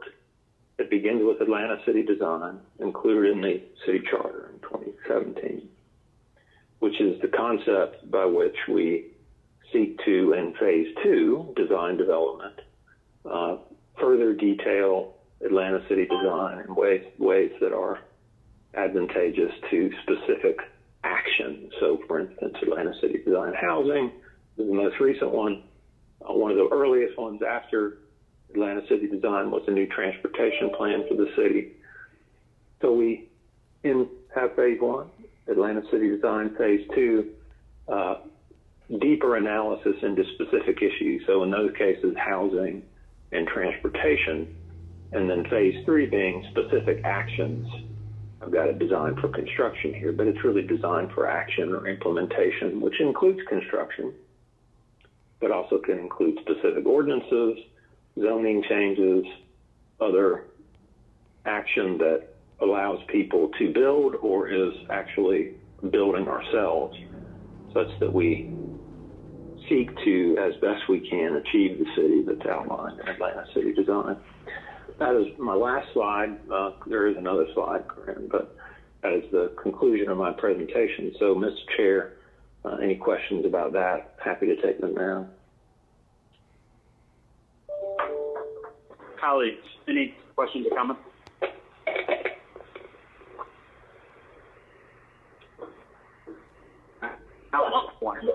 Well, go ahead, Ms. Shepard. Well, I see the presentation. Here's my concern as we talk about growth in the city.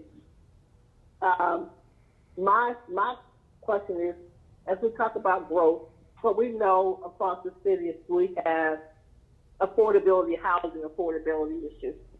So as we make these recommendations in terms of where we're going to grow and modern, putting multi-family over here, or single family, and I would tell you that this plan that's come out, Commissioner, my community has pushed back pretty much a lot on this. They are not happy with it. I would tell you that people literally they like single family. Some people who live in the city, they live in the city because they love it and they love the single-family environment.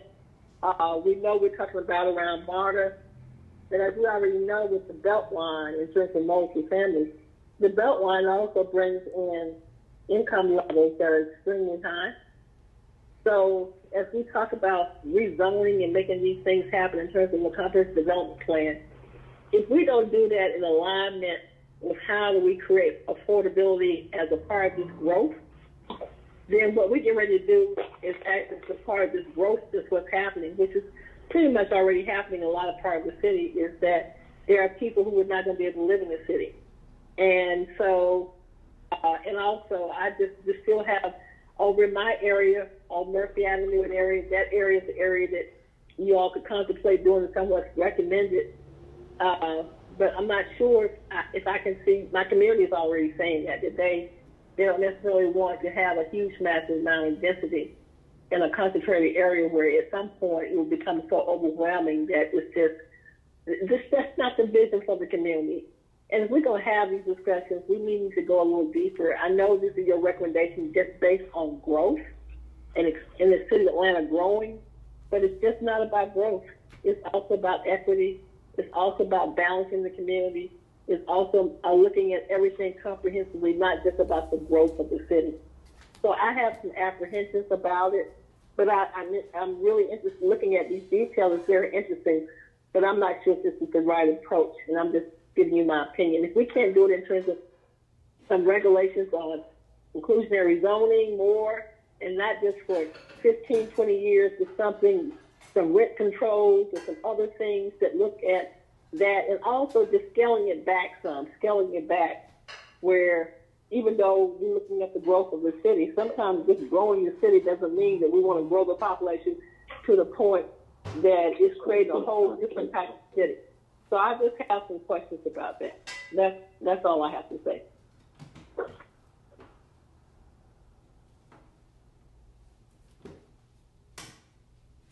Okay. Any response? Yeah. Well, I'm happy to, council member, agree with what you said and share the great concern that you've expressed and your constituents have expressed around the city doing this in an intentional and comprehensive way. This is not density anywhere at any scale. This is precise. This is an area of the city where we'll have more density and height. These are areas of the city that will remain single family, and the additional density will be very surgical and small. But so it's really all of Atlanta City Design. What I'm describing to you is a plan that is designed around the specific characteristics of Atlanta and of the city of Atlanta. And council member, as you said, lots of discussion. We've had more discussion perhaps this year than ever around these specific issues with NPUs and with neighborhoods and other community groups. It's a great public discussion, but I'm just providing the context around the interest in seeking an optimal outcome for us, which is a struggle. It requires a lot of work of us and residents of the city, and we'll continue to do that work.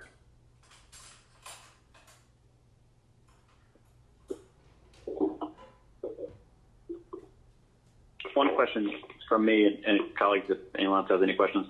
Back to slide number 6, the 3 pie charts that talk about the projected growth and percentages. Right. Can you talk a little bit more about how the city accounting for a quarter of future growth and how the 15% figure were either objectively or subjectively reached? Like how were those numbers landed at? We had goals. When we started the Atlanta City Design process, we thankfully had a demographer participate with us, a guy named Chris Nelson, who used to be at Georgia Tech, When we engaged him, he was at Arizona State. He'd been at Virginia Tech for a while as well, started their planning program. We asked Chris to work with us on what is the best scenario for the city, and I've got a report from him that came out of that work that came to this 25% number, and so happy to share that with you. But it was a product of, he works a lot with people like the Home Builders Association and ULI nationally, looking at consumer trends and specifically in the South and where migration's happening in the United States and what that means for cities. And a product of his analysis was that it would be completely appropriate and for Atlanta to be seeking to achieve that, to achieve 25% of the region's population, which is where this scenario began. And if you look at all these tests against it, 15% of the regional population in a scenario like that, that's a modest amount to the 1.2 million. And we even, in completion of Atlanta City Design, did some work with Georgia Tech looking at our capacity to accommodate a population of 1.2 million people in the context of keeping single family and conservation areas, modest increases in density there, things like accessory dwellings and small apartment buildings in some places. And then the growth areas, which are the corridors of the city and the commercial corridors, but also the core of the city, having more height and density, we didn't even have to work hard to get to 1.2 million people. And the thing about it is, it's not just, as Councilmember Shepherd said, it's not just about the number. What's behind all of this is how do you address affordability, mobility, sustainability? That's the reason.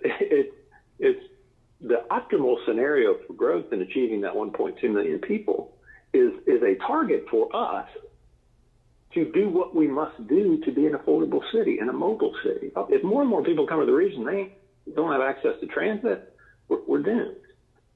And so that's the purpose, being an affordable city, mobile, sustainability, and that's the number we use to guide us in this process. We need a number to work off of. I'll send you Chris Nelson's analysis, Councilman. Yeah, I'd love to read that.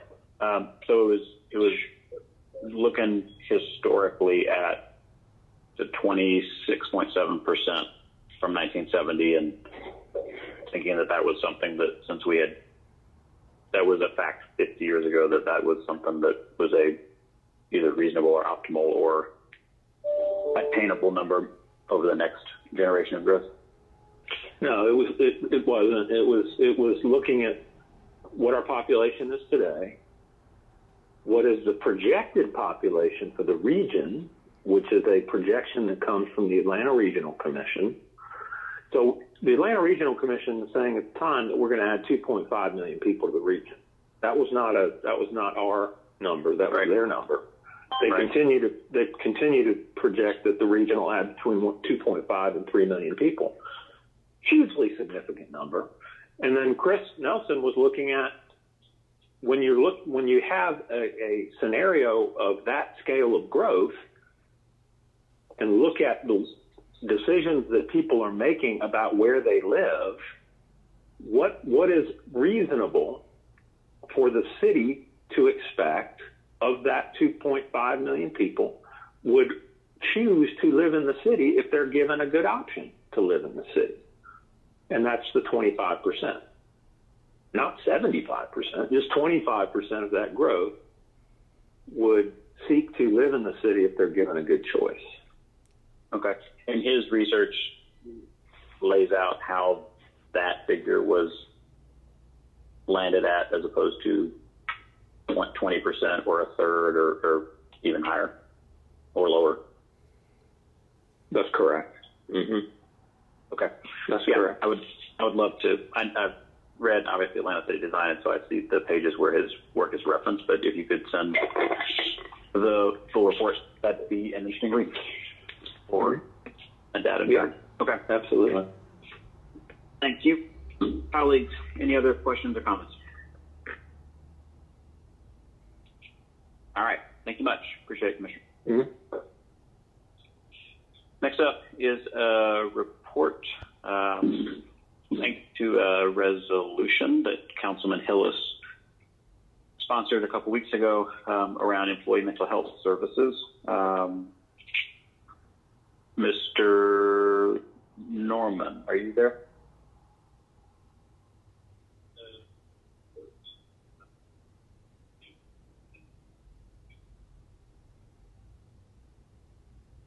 Good afternoon, Chairman Westmoreland. Jeffrey Norman, Commissioner of the Department of Human Resources. Appreciate the opportunity to appear before the committee today in response to Resolution 21R3863 and allow for the Department of Human Resources to provide some information relative to administration of the Employee Assistance Program. We share the sentiments clearly regarding the importance of recognizing and providing appropriate resources to address those mental issues that have become accelerated during this COVID pandemic, as well as the other issues, daily life issues that continue to plague our population. And so with that being said, we have prepared a presentation, and I should have Dr. Cassandra Govan on the line, who will walk you through the presentation. She currently serves as our interim director for the Employee Assistance Program.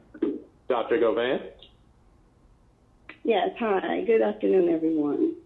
I'm Dr. Govan, and I'm the interim director for the City of Atlanta Psychological Services and EAP. So if all of you would look at our PowerPoint presentation, I won't go through and read each slide, but I will hit several highlights and kind of summarize. So just want to start off by really introducing who we are. We are an internal EAP department. We service all of the City of Atlanta's employees as well as their immediate family members, which would include their spouses and or significant others and their children. And our services are free. It is a benefit through the City of Atlanta. Majority of our services, the time frame lasts for about up to 7 sessions, and we normally see an average of about 4 to 5 sessions, depending on the significance of the problem. If you would go to slide 3 for me, all of our mental health professionals are licensed and or certified within the state of Georgia in mental health. And currently we have 9 full-time mental health professionals, which would include myself, and we have 3 part-time mental health professionals. We also have a case manager.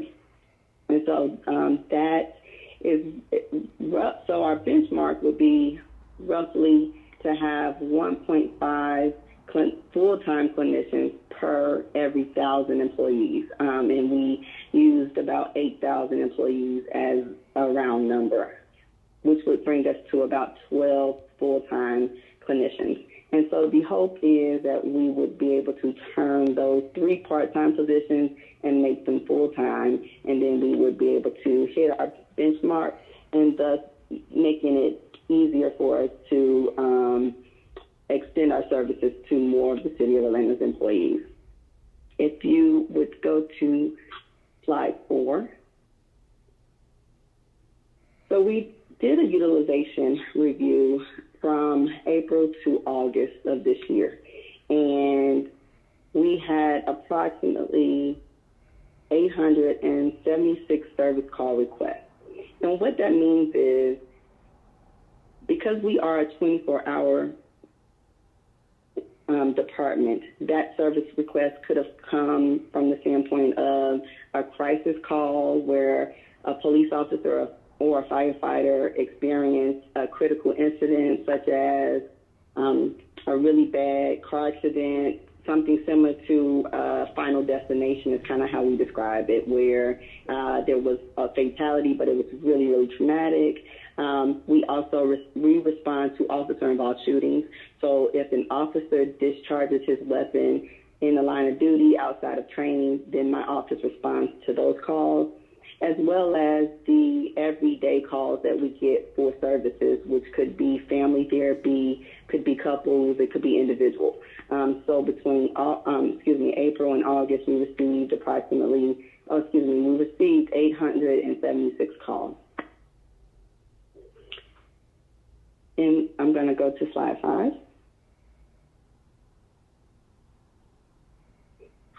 So of those 876 calls, we were able to admit 296. And when we say admit, what we really are meaning is we were able to actually triage and take in for counseling in our office 296, and 148 were referred to external providers. So my office has drafted a list of preferred providers that we recommend employees see if we are unable to see them. And some of the reasons why a person would be referred out could be that the issue that they're dealing with is going to take a lot longer to resolve than 7 sessions. And so it really wouldn't be ethical, or it wouldn't help the employee to get started with us only to have to start all over with someone else. And so we would have that conversation and kind of help them bridge to the community so that they can get started with a therapist in the community. Okay. And if you go to slide 6, this is just some of the highlights of our program. One of the major things I really want to highlight is the fact that the city of Atlanta is the only municipality in the state of Georgia with an internal EAP. And what that means is most other municipalities in the state have to give their employees a 1-800 number, where they would then call that number and speak to an operator who would possibly connect them to someone else in the community, or worse, would give them another number to call and try to set up services. And a lot of times that whole process can take up to 5 or 6 weeks, depending on, the availability of the external provider. In our situation, we actually have an office right here in the city, and employees are able to come to our office during normal business hours or whatever their shift is, and they're able to see us while they're at work. And it's a lot more convenient, and again, it's free through the city of Atlanta.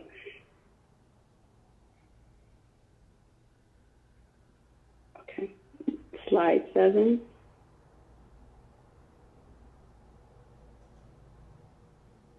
This slide really illustrates a lot of the things that we do in terms of service delivery.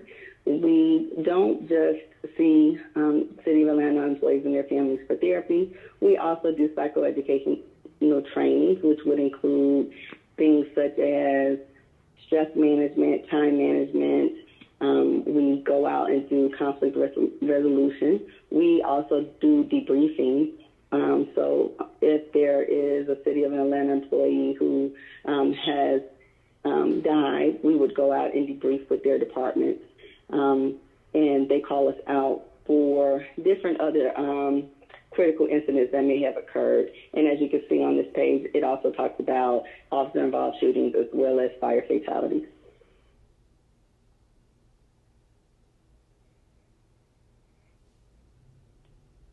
Slide 8 really reiterates a lot of what I said in the beginning, that on average, our employees are seen for 4 to 6 sessions. The max number of sessions is 7, and that number rolls over every calendar year. So from January to December, they have a max number of 7, and then the following January, that number starts back over. event that we do triage an employee and we think that their concerns may take a little longer than the 7 sessions that we are able to give them, but we feel that there is a need for us to still keep our eye on this individual. We will monitor internally while they're seeking services externally. So a lot of times you'll see that mainly with public safety because of the nature of what they do. So if there is a police officer or a firefighter who is struggling with some things that is going to take longer than the 7 sessions, we would refer them to a specialist, but we would get monthly updates so that we can monitor their progress and ensure that they are, that they are safe and they are prospering with this external provider. Okay, and slide 9. So as a result of COVID-19 and specifically the civil unrest, my department saw the need to put some things in action specific to public safety. One of those things was that we decided to do what we call pulse checks. So with public safety, these are the men and women that run into burning buildings. These are the men and women that are hired to protect and serve. And so talking about mental health and talking about emotions isn't really high up on their list of things to do. And so we thought if we just said, hey, we're just checking on you, as opposed to we're evaluating you or we're doing an assessment, it would be better received. And it was. So we actually were able to go out to APD, and for the first time, we actually met on every zone in all 3 shifts, and we took breakfast, lunch, or dinner, depending on the shift, and we talked to them. We gave them a platform to just kind of, we didn't call it vent, we called it decompressing, because some of them don't like the idea that we're just sitting here, moaning and groaning. And so we kind of said, well, this is an opportunity for you to decompress. And we were able to allow them to talk about some of their frustrations and their fears surrounding the civil unrest. Then how COVID-19 complicated a lot of that, and some of the issues that they had with morale. In addition to that, we actually, after I sat down and met with Chief Bryant, he wanted to make sure that we also met with some of the specialized units, such as homicide, SCU, SWAT. These units don't traditionally get met with because of the nature of what they do. A lot of times we'll go to the zones, but we don't always have the opportunity to meet with homicide. And so we were very intentional on making sure that we touched all of the major departments in APD. And then included in that was E911, as well as Chief Dancy reached out and asked us to come and do the same thing in corrections. And so we were able to do those sectors. We also went out and if you go to slide 10, I believe, we did the same thing on the AFRD side. We went to all 7 battalions and met with them and gave them the same opportunity to decompress and kind of talk about the things that are going on. They talked a lot about fear, believe it or not, of COVID-19. They didn't have as much frustration around the civil unrest, but they did talk about their duality of being, for some of them being African-American, being male, and kind of what that feels like to, be in our culture right now. And so that, posed a lot of conflict and anxiety for them. And so they actually asked us, as a result of that, they asked if we could come out quarterly and do this with them. And so we are actually working on that. And on the slide prior to that, I think I missed a bullet, which is really important. Right now, we were asked to go out to the academies on both APD and the fire side. And within the first week of the recruits coming into the academy, we teach an 8-hour mental health class. And this class includes, them working with mental health in the community, especially given, our location and where we are. They're more likely to see and interface with community members that may be suffering from a mental health disorder. So we talk about what that looks like and kind of, do some sensitivity training around how to work with them. But we also talk to them about self-care, of doing a job that is so demanding and so dangerous, and how they, kind of start from the beginning, really wrapping their minds around what that looks like for them and how they can continue to practice safe care so that they can have a healthy career with Atlanta. And so I'm going to move to slide 11. Recently, this month is not only is it Suicide Awareness Month, but it's also Self-Care Awareness Month. So the Department of Watershed reached out to us, and each week they interviewed myself and one of my clinicians, and we talked about different topics such as COVID-19, sleep hygiene, healthy living, meditation and mindfulness, and of course, interwove mental health through all those presentations to include depression, anxiety, and stress management. And as I said, September is Suicide Prevention Month. And so we have been actually getting a lot of calls about this. Most recently, I actually got a call yesterday from one of the lieutenants in APD asking us to come out and speak to his unit. He had sent me a link where he denoted that over 100 police officers across the country have actually committed suicide year to date. From January to date, over 100 police officers have committed suicide. And so I think that this is a topic that is people are really starting to take note of. And unfortunately, it's one that's really uncomfortable.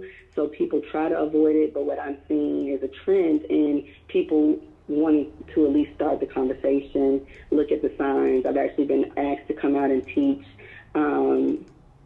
not just the recruits, but the first line supervisors about signs, and, when they're working with their officers in the field. So the city has partnered, of course, our health insurance. There's two options: Blue Cross Blue Shield and Kaiser Permanente. And a lot, most of the time, if we are referring externally, then the employee would have to utilize their health benefits to cover the cost of their mental health services.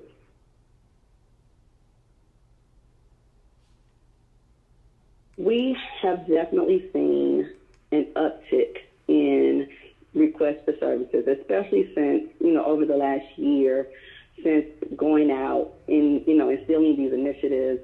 I would tell you from about May through the end of July, our utilization doubled. Around that time, we started, other initiatives where I assigned a clinician to every zone in the city, as well as a clinician to every battalion in the city. And what that served to do was to be more preventative. Instead of us just waiting to get a call when someone was in distress, we would actually go out and talk about healthy living. We would go out and kind of check in, see how they're doing, and that gave an opportunity for them to ask us questions, to talk about stress management techniques, coping skills, and, self-care.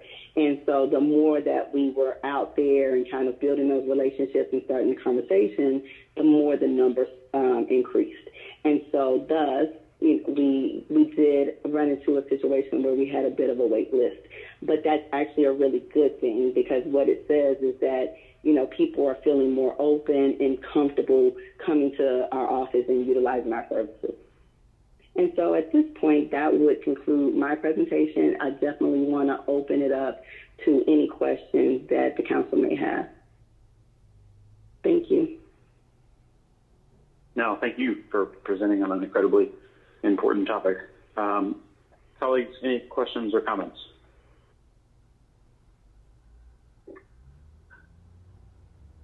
I'll start with one, and you may have alluded to it a little bit just now when talking about the wait list. What do you need? I'm sorry, sir? What do you need to be able to provide even more for our employees than we are right now? Right. And so we have recently hired 2 new people. They start on Thursday, so that's a great thing.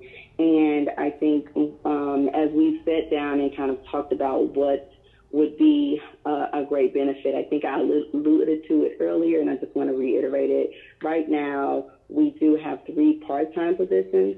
They work anywhere between 18 to 20 hours a week. And so what we're hoping to do is to make those part-time positions full-time, because that would, extend our bandwidth in terms of being able to provide more services. Because the hope is to take a lot of those initiatives that we do for public safety and to implement them throughout the other departments in the city, such as Watershed and DPW and Parks and Rec. Got it. Does that answer it? Yeah, no, it does. I just always want to be mindful of you play a very critical role that I think has gotten even more important over the last 18 months. And I want to make sure we're giving you everything you need to help our employees. Colleagues, any other questions or comments?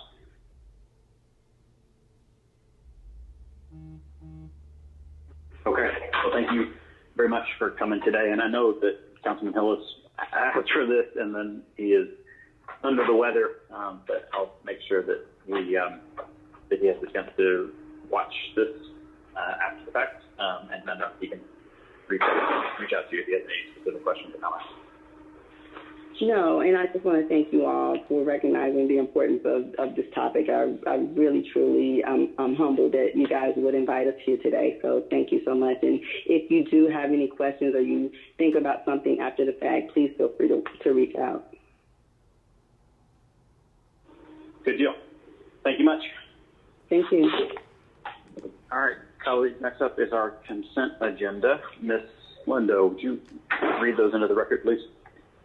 Yes, Mr. Chair.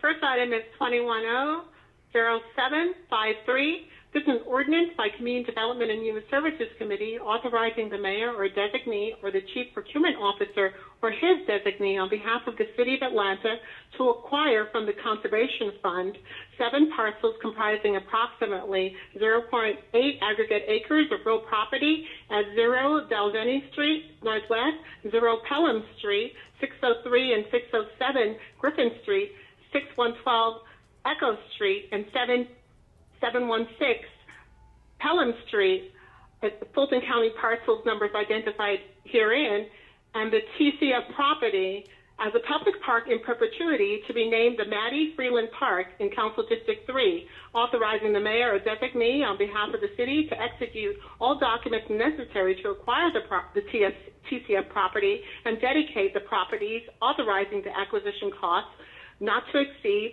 $457,502.12 to be paid from the Park Impact Fee West account, amending the 2020 General Government Capital Outlay and Fund budgets in the Department of Parks and Recreation and Department of Finance, Parks West Service District by transferring to and from various accounts listed waive Section 2-154-1541D of the Article 10 Procurement Code and the Real Estate Code of the City Code and for other purposes. Item number 2, 21-0754. This is an ordinance by Community Development and Human Services Committee authorizing the Department of Parks and Recreation to enter into a memorandum of understanding with the United States Tennis Association of Atlanta for the implementation of a junior and adult tennis apprenticeship program at City of Atlanta Tennis Center sites for a term of 1 year, waiving the competitive procurement provisions contained in Article 10 Procurement and Real Estate Code of the City of Code of Ordinances and for other purposes.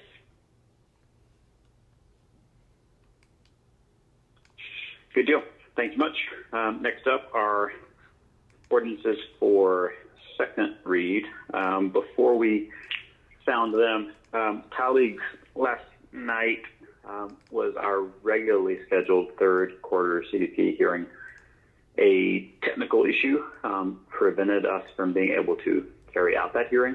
And so we are in the process of finalizing a new date. This is the type of meeting that has to be advertised 2 weeks ahead of time. And so I will tell you that the tentative plan is going to be to hold a CDP hearing on the evening of October 25th, which is a Monday night at 6 p.m. And then because one of the items that was scheduled to be heard last night was the CDP update, which has to be passed by council on or before October 31st, we are going to need to have a special called meeting. I spoke with Council President Moore this morning, and October 28th, the morning of, is probably when that will take place. And those two meetings will give us an opportunity to vote on the CDP amendments, their companion zoning papers, and the CDP update itself before November 1st. So we're going to read in a bunch of items right now that would have normally been ones we'd be ready to move forward, but we're going to need to hold them for this CDP hearing. And then there are a couple items at the end, and after that we will be done. So, Ms. Lindo, if there are no questions, Ms. Lindo, if you'll take items 3, 4, 7, 8, and 9 as a block. Yes, Mr. Chair. 210-0683, CDP 21031. This is an ordinance by Community Development and Human Services Committee to amend the land use element of the 2016 Atlanta Comprehensive Development Plan so as to redesignate property located at 1818 Lakewood Avenue, southeast from the single-family residential land use designation to the low-density residential land use designation. This is an NPU Y, Council District 1. Item number 4 is 210-0684.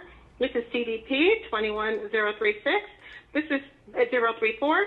I'm sorry. This is an ordinance by Community Development and Human Services Committee to amend the land use element of the 2016 Atlanta Comprehensive Development Plan so as to redesignate property located at 3393 Jonesboro Road, southeast from the single-family residential land use designation to the industrial land use designation.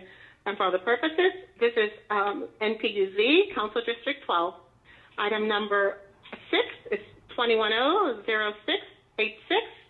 This is CDP 21036. This is an ordinance by Community Development and Human Services Committee to amend the land use element of the 2016 Atlanta Comprehensive Development Plan so as to redesignate property located at 1111 Hightower Road, Northwest, parcels number listed herein, and 0 North Tower Road, Northwest, parcel listed herein, from the single-family residential land use designation to the mixed-use low-density land use designation. Item number 7, 210-0687. This is CDP 21044. This is an ordinance by Community Development Human Services Committee to amend the land use element of the 2016 Atlanta Comprehensive Development Plan so as to redesignate property located at 1101 Church Street, Northwest, from the single-family residential land use designation to the low-density residential land use designation. This is NPUK, Council District 3. Item number 8 is 210-0689. This is CDP 21046. This is an ordinance by Community Development and Human Services Committee to amend the land use element of the 2016 Atlanta Comprehensive Development Plan so as to redesignate property located at 559, 565, and 569 10th Street Northwest and 997 Curran Street Northwest from the low-density residential 0 to 8 units per acre land use designation and the low-density residential 0 to 8 land use designation to the mixed-use medium-density land use designation. And for other purposes, this is MPUE, Council District 3. Item number 9 is 210-0690. This is CDP 21048. This is an ordinance by Community Development and Human Services Committee to amend the land use element of the 2016 Atlanta Comprehensive Development Plan so as to redesignate property located at 1064 Oglethorpe Avenue, southwest from the low-density residential land use destination to the medium-density residential land use designation. This is in NPUT, Council District 4. All right, I will make a motion to hold all of those items. Is there a second? Second. Oh, yeah. Thank you. Yep, motion by Westmoreland, second by Bond. Please open that vote. The vote is open, Mr. Chair. Thank you. Ms. Archibong?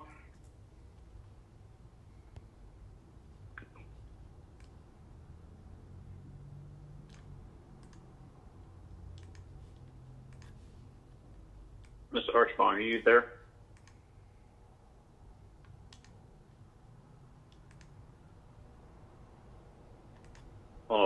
we mark Ms. Archibald is away.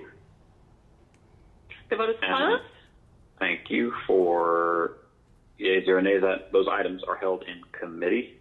Back to item number 5. Yes, Mr. Chair. We do have a substitute for this item that changes the caption. Motion to bring forward the substitute. Yep. Is there a second? Mr. Bond? Anybody? I'll do it. Thank you. There we go. Motion by Westmoreland, second by Bond. Please open that vote.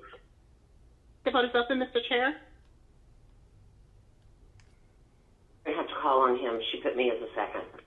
Indeed. Mr. Bond, how would you like to vote? Aye. Thank you.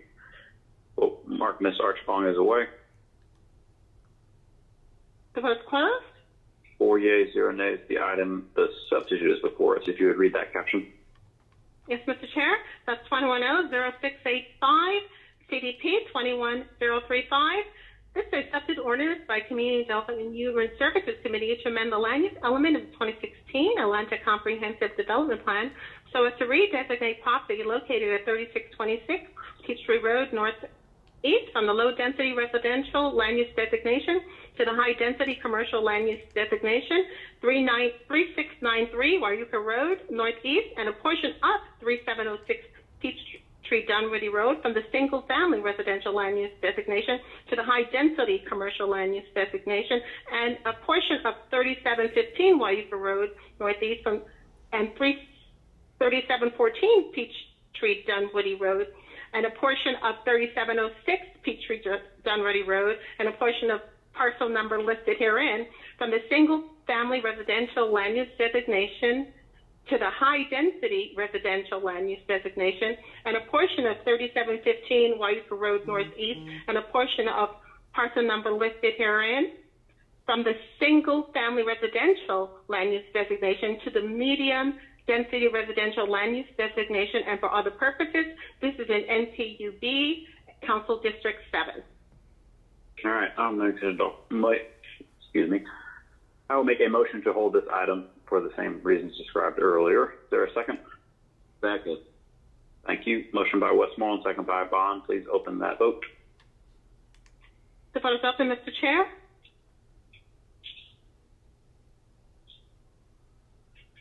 Thank you. If you mark Ms. Archibald away and close that vote.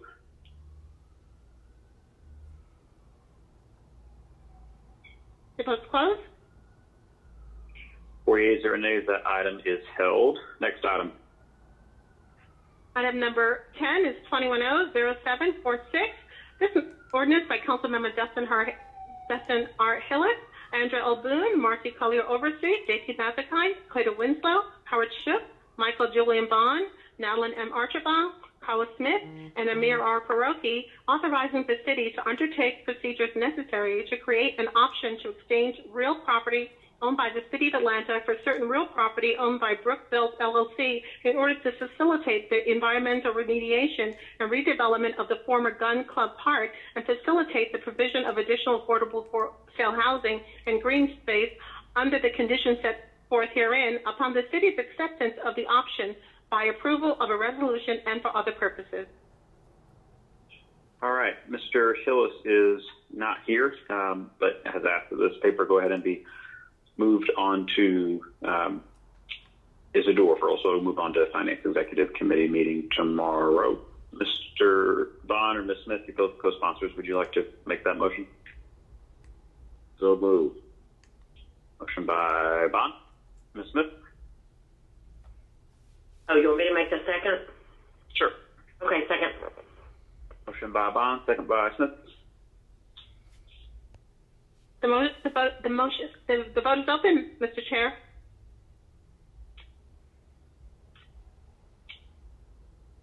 And closed. The vote 4 yeas, 0 nays. That item is favorable, and we'll head on to FEC, on to resolutions. Yes, Mr. Chair, this item number 11, the 21R 3931. This is a resolution by Council Members Matt Westmoreland, Mayor R. Kuroki, and Andre Dickens, authorizing the mayor or a designee, including the Commissioner of the Department of City Planning, to apply for a Livable Centers Initiative study grant from the Atlanta Regional Commission in an amount not to exceed $300,000 in order to conduct a preliminary engineering and scoping study for the intersection of Moreland Avenue and DeKalb Avenue and for other purposes. Motion to approve. Is there a second? Second. Okay. Thank you. Motion by Westmoreland, second by Bond. Please open that vote. The vote is open, Mr. Chair. And Mr. Chair? Yes, ma'am. I have an LCI on Moreland Avenue from Glenwood down to pretty much the city limits, down where the South River is. Yeah. I'm going to give you a copy of it, and you can look at it, and maybe y'all can put those together. Excellent. Much appreciated. We can go ahead and close that vote. 4 yeas, 0 nays. That item is favorable. Item number 12. Yes, Mr. Chair. That's 21R 3933. That's a resolution by Councilmember Carlos Smith amending Resolution 21R 3297 adopted by the Atlanta City Council on May 3rd, 2021 and approved per City Charter Section 2-403 on May 12th, 2021, which authorized the Atlanta Fulton County Recreation Authority on behalf of the Stadium Neighborhoods Community Trust Fund Committee to award grants in a total amount not to exceed $1,709,995.28 to fund various community service projects to benefit the Atlanta neighborhoods of Mechanicsville, Peoplestown, Pittsburgh, Summerhill, and a portion of Grand Park, and for other purposes. Ms. Smith. Okay. This looks more complicated than what it really is. This one person that got money from this had to change their fiscal agent, and AFRA did not feel comfortable writing it without us doing legislation. So that's what this is. It's just for one of the grantees to change their fiscal agent, and they were using a university, and something happened. The teacher or somebody changed or something. But anyway, y'all will like this. Jeff Hurd with Summerhill Neighborhood Development Corporation is going to be the fiscal agent on this. So we're keeping it local. So anyway, with all that said, I make a motion to approve. Second. We need to amend first, if you would make that motion. Oh, okay, sorry. Motion to amend. It's all good. Motion to amend by Smith, second by Bond. Please open that vote.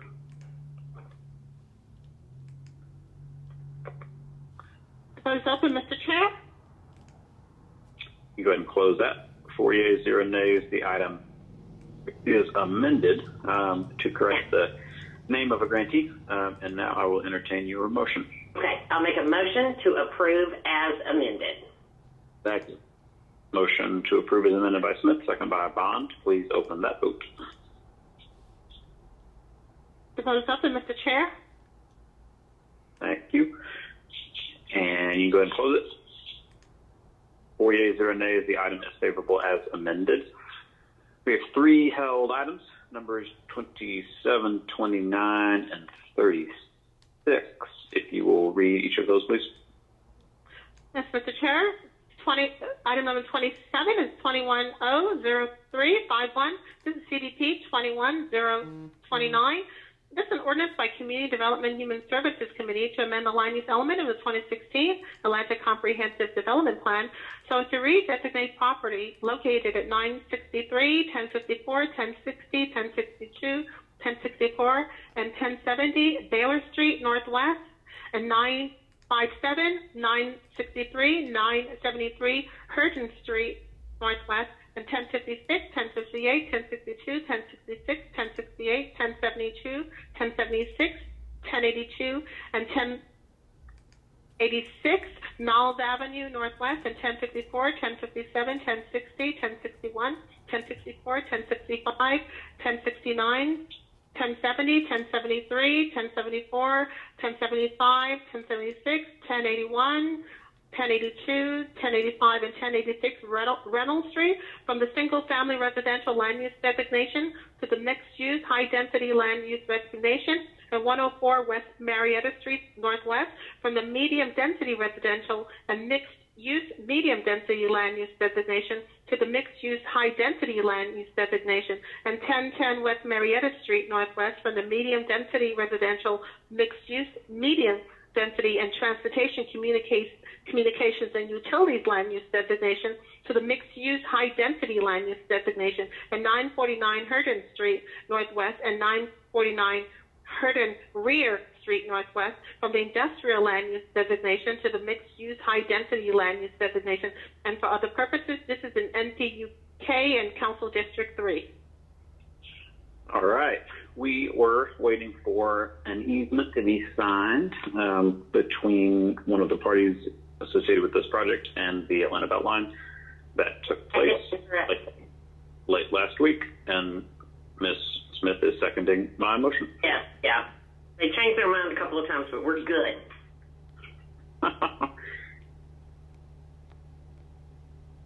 Motion by Westmoreland, second by Smith. Mr. Bond, how would you like to vote? Mr. Chair. Aye. Thank you.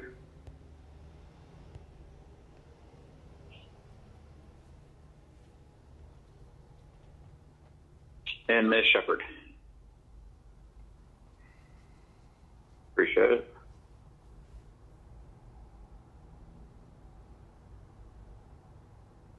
Four yeas, 0 nays. That item is favorable. Item number 29. Mr. Chair, that's 21-00583.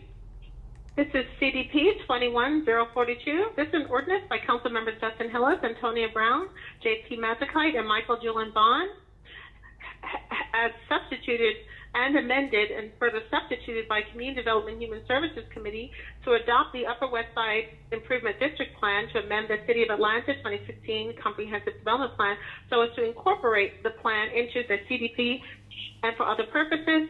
This is located in MPU S, C, D, E, J, K, and L in Council District 3, 8, and 9. And Mr. Chair, the substitute again updates the plan to make some minor corrections, including the page titles, appendix header, and susceptibility map to correct mislabeled properties. Good deal. I will make a motion to bring forward the substitute. Is there a second? Second. Motion by Westmoreland, second by Bond. Please open that vote.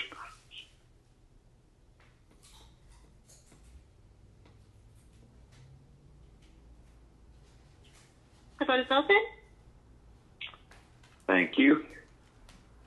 4 yeas, 0 nays. The substitute is before us. We need to hold this item for the same reason that we've held all the others today. And so I'll make a motion to hold. Is there a second? Second. Thank you. The vote is open.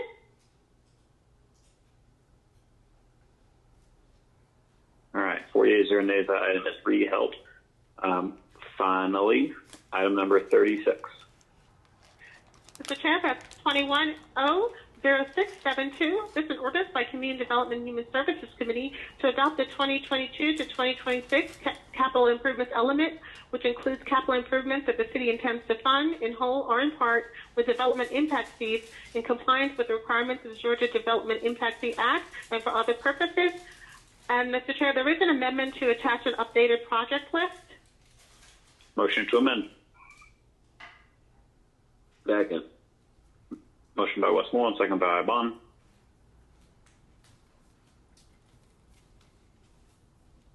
The vote is open. Thank you. 4 yeas, 0 nays. That item is amended. Ms. Linda, are we ready to move this forward with that amendment? Yes, Mr. Chair, we are. Then I will make a motion to approve as amended. Is there a second? Second. Thank you.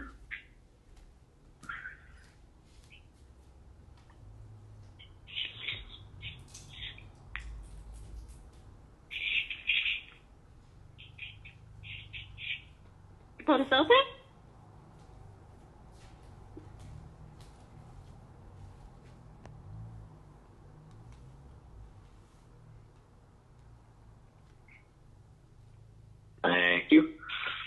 yeas, 0 nays. That item is favorable as amended. And that is the final legislative item of the day. Anyone with any general remarks? Yes, Mr. Chair. Go for it.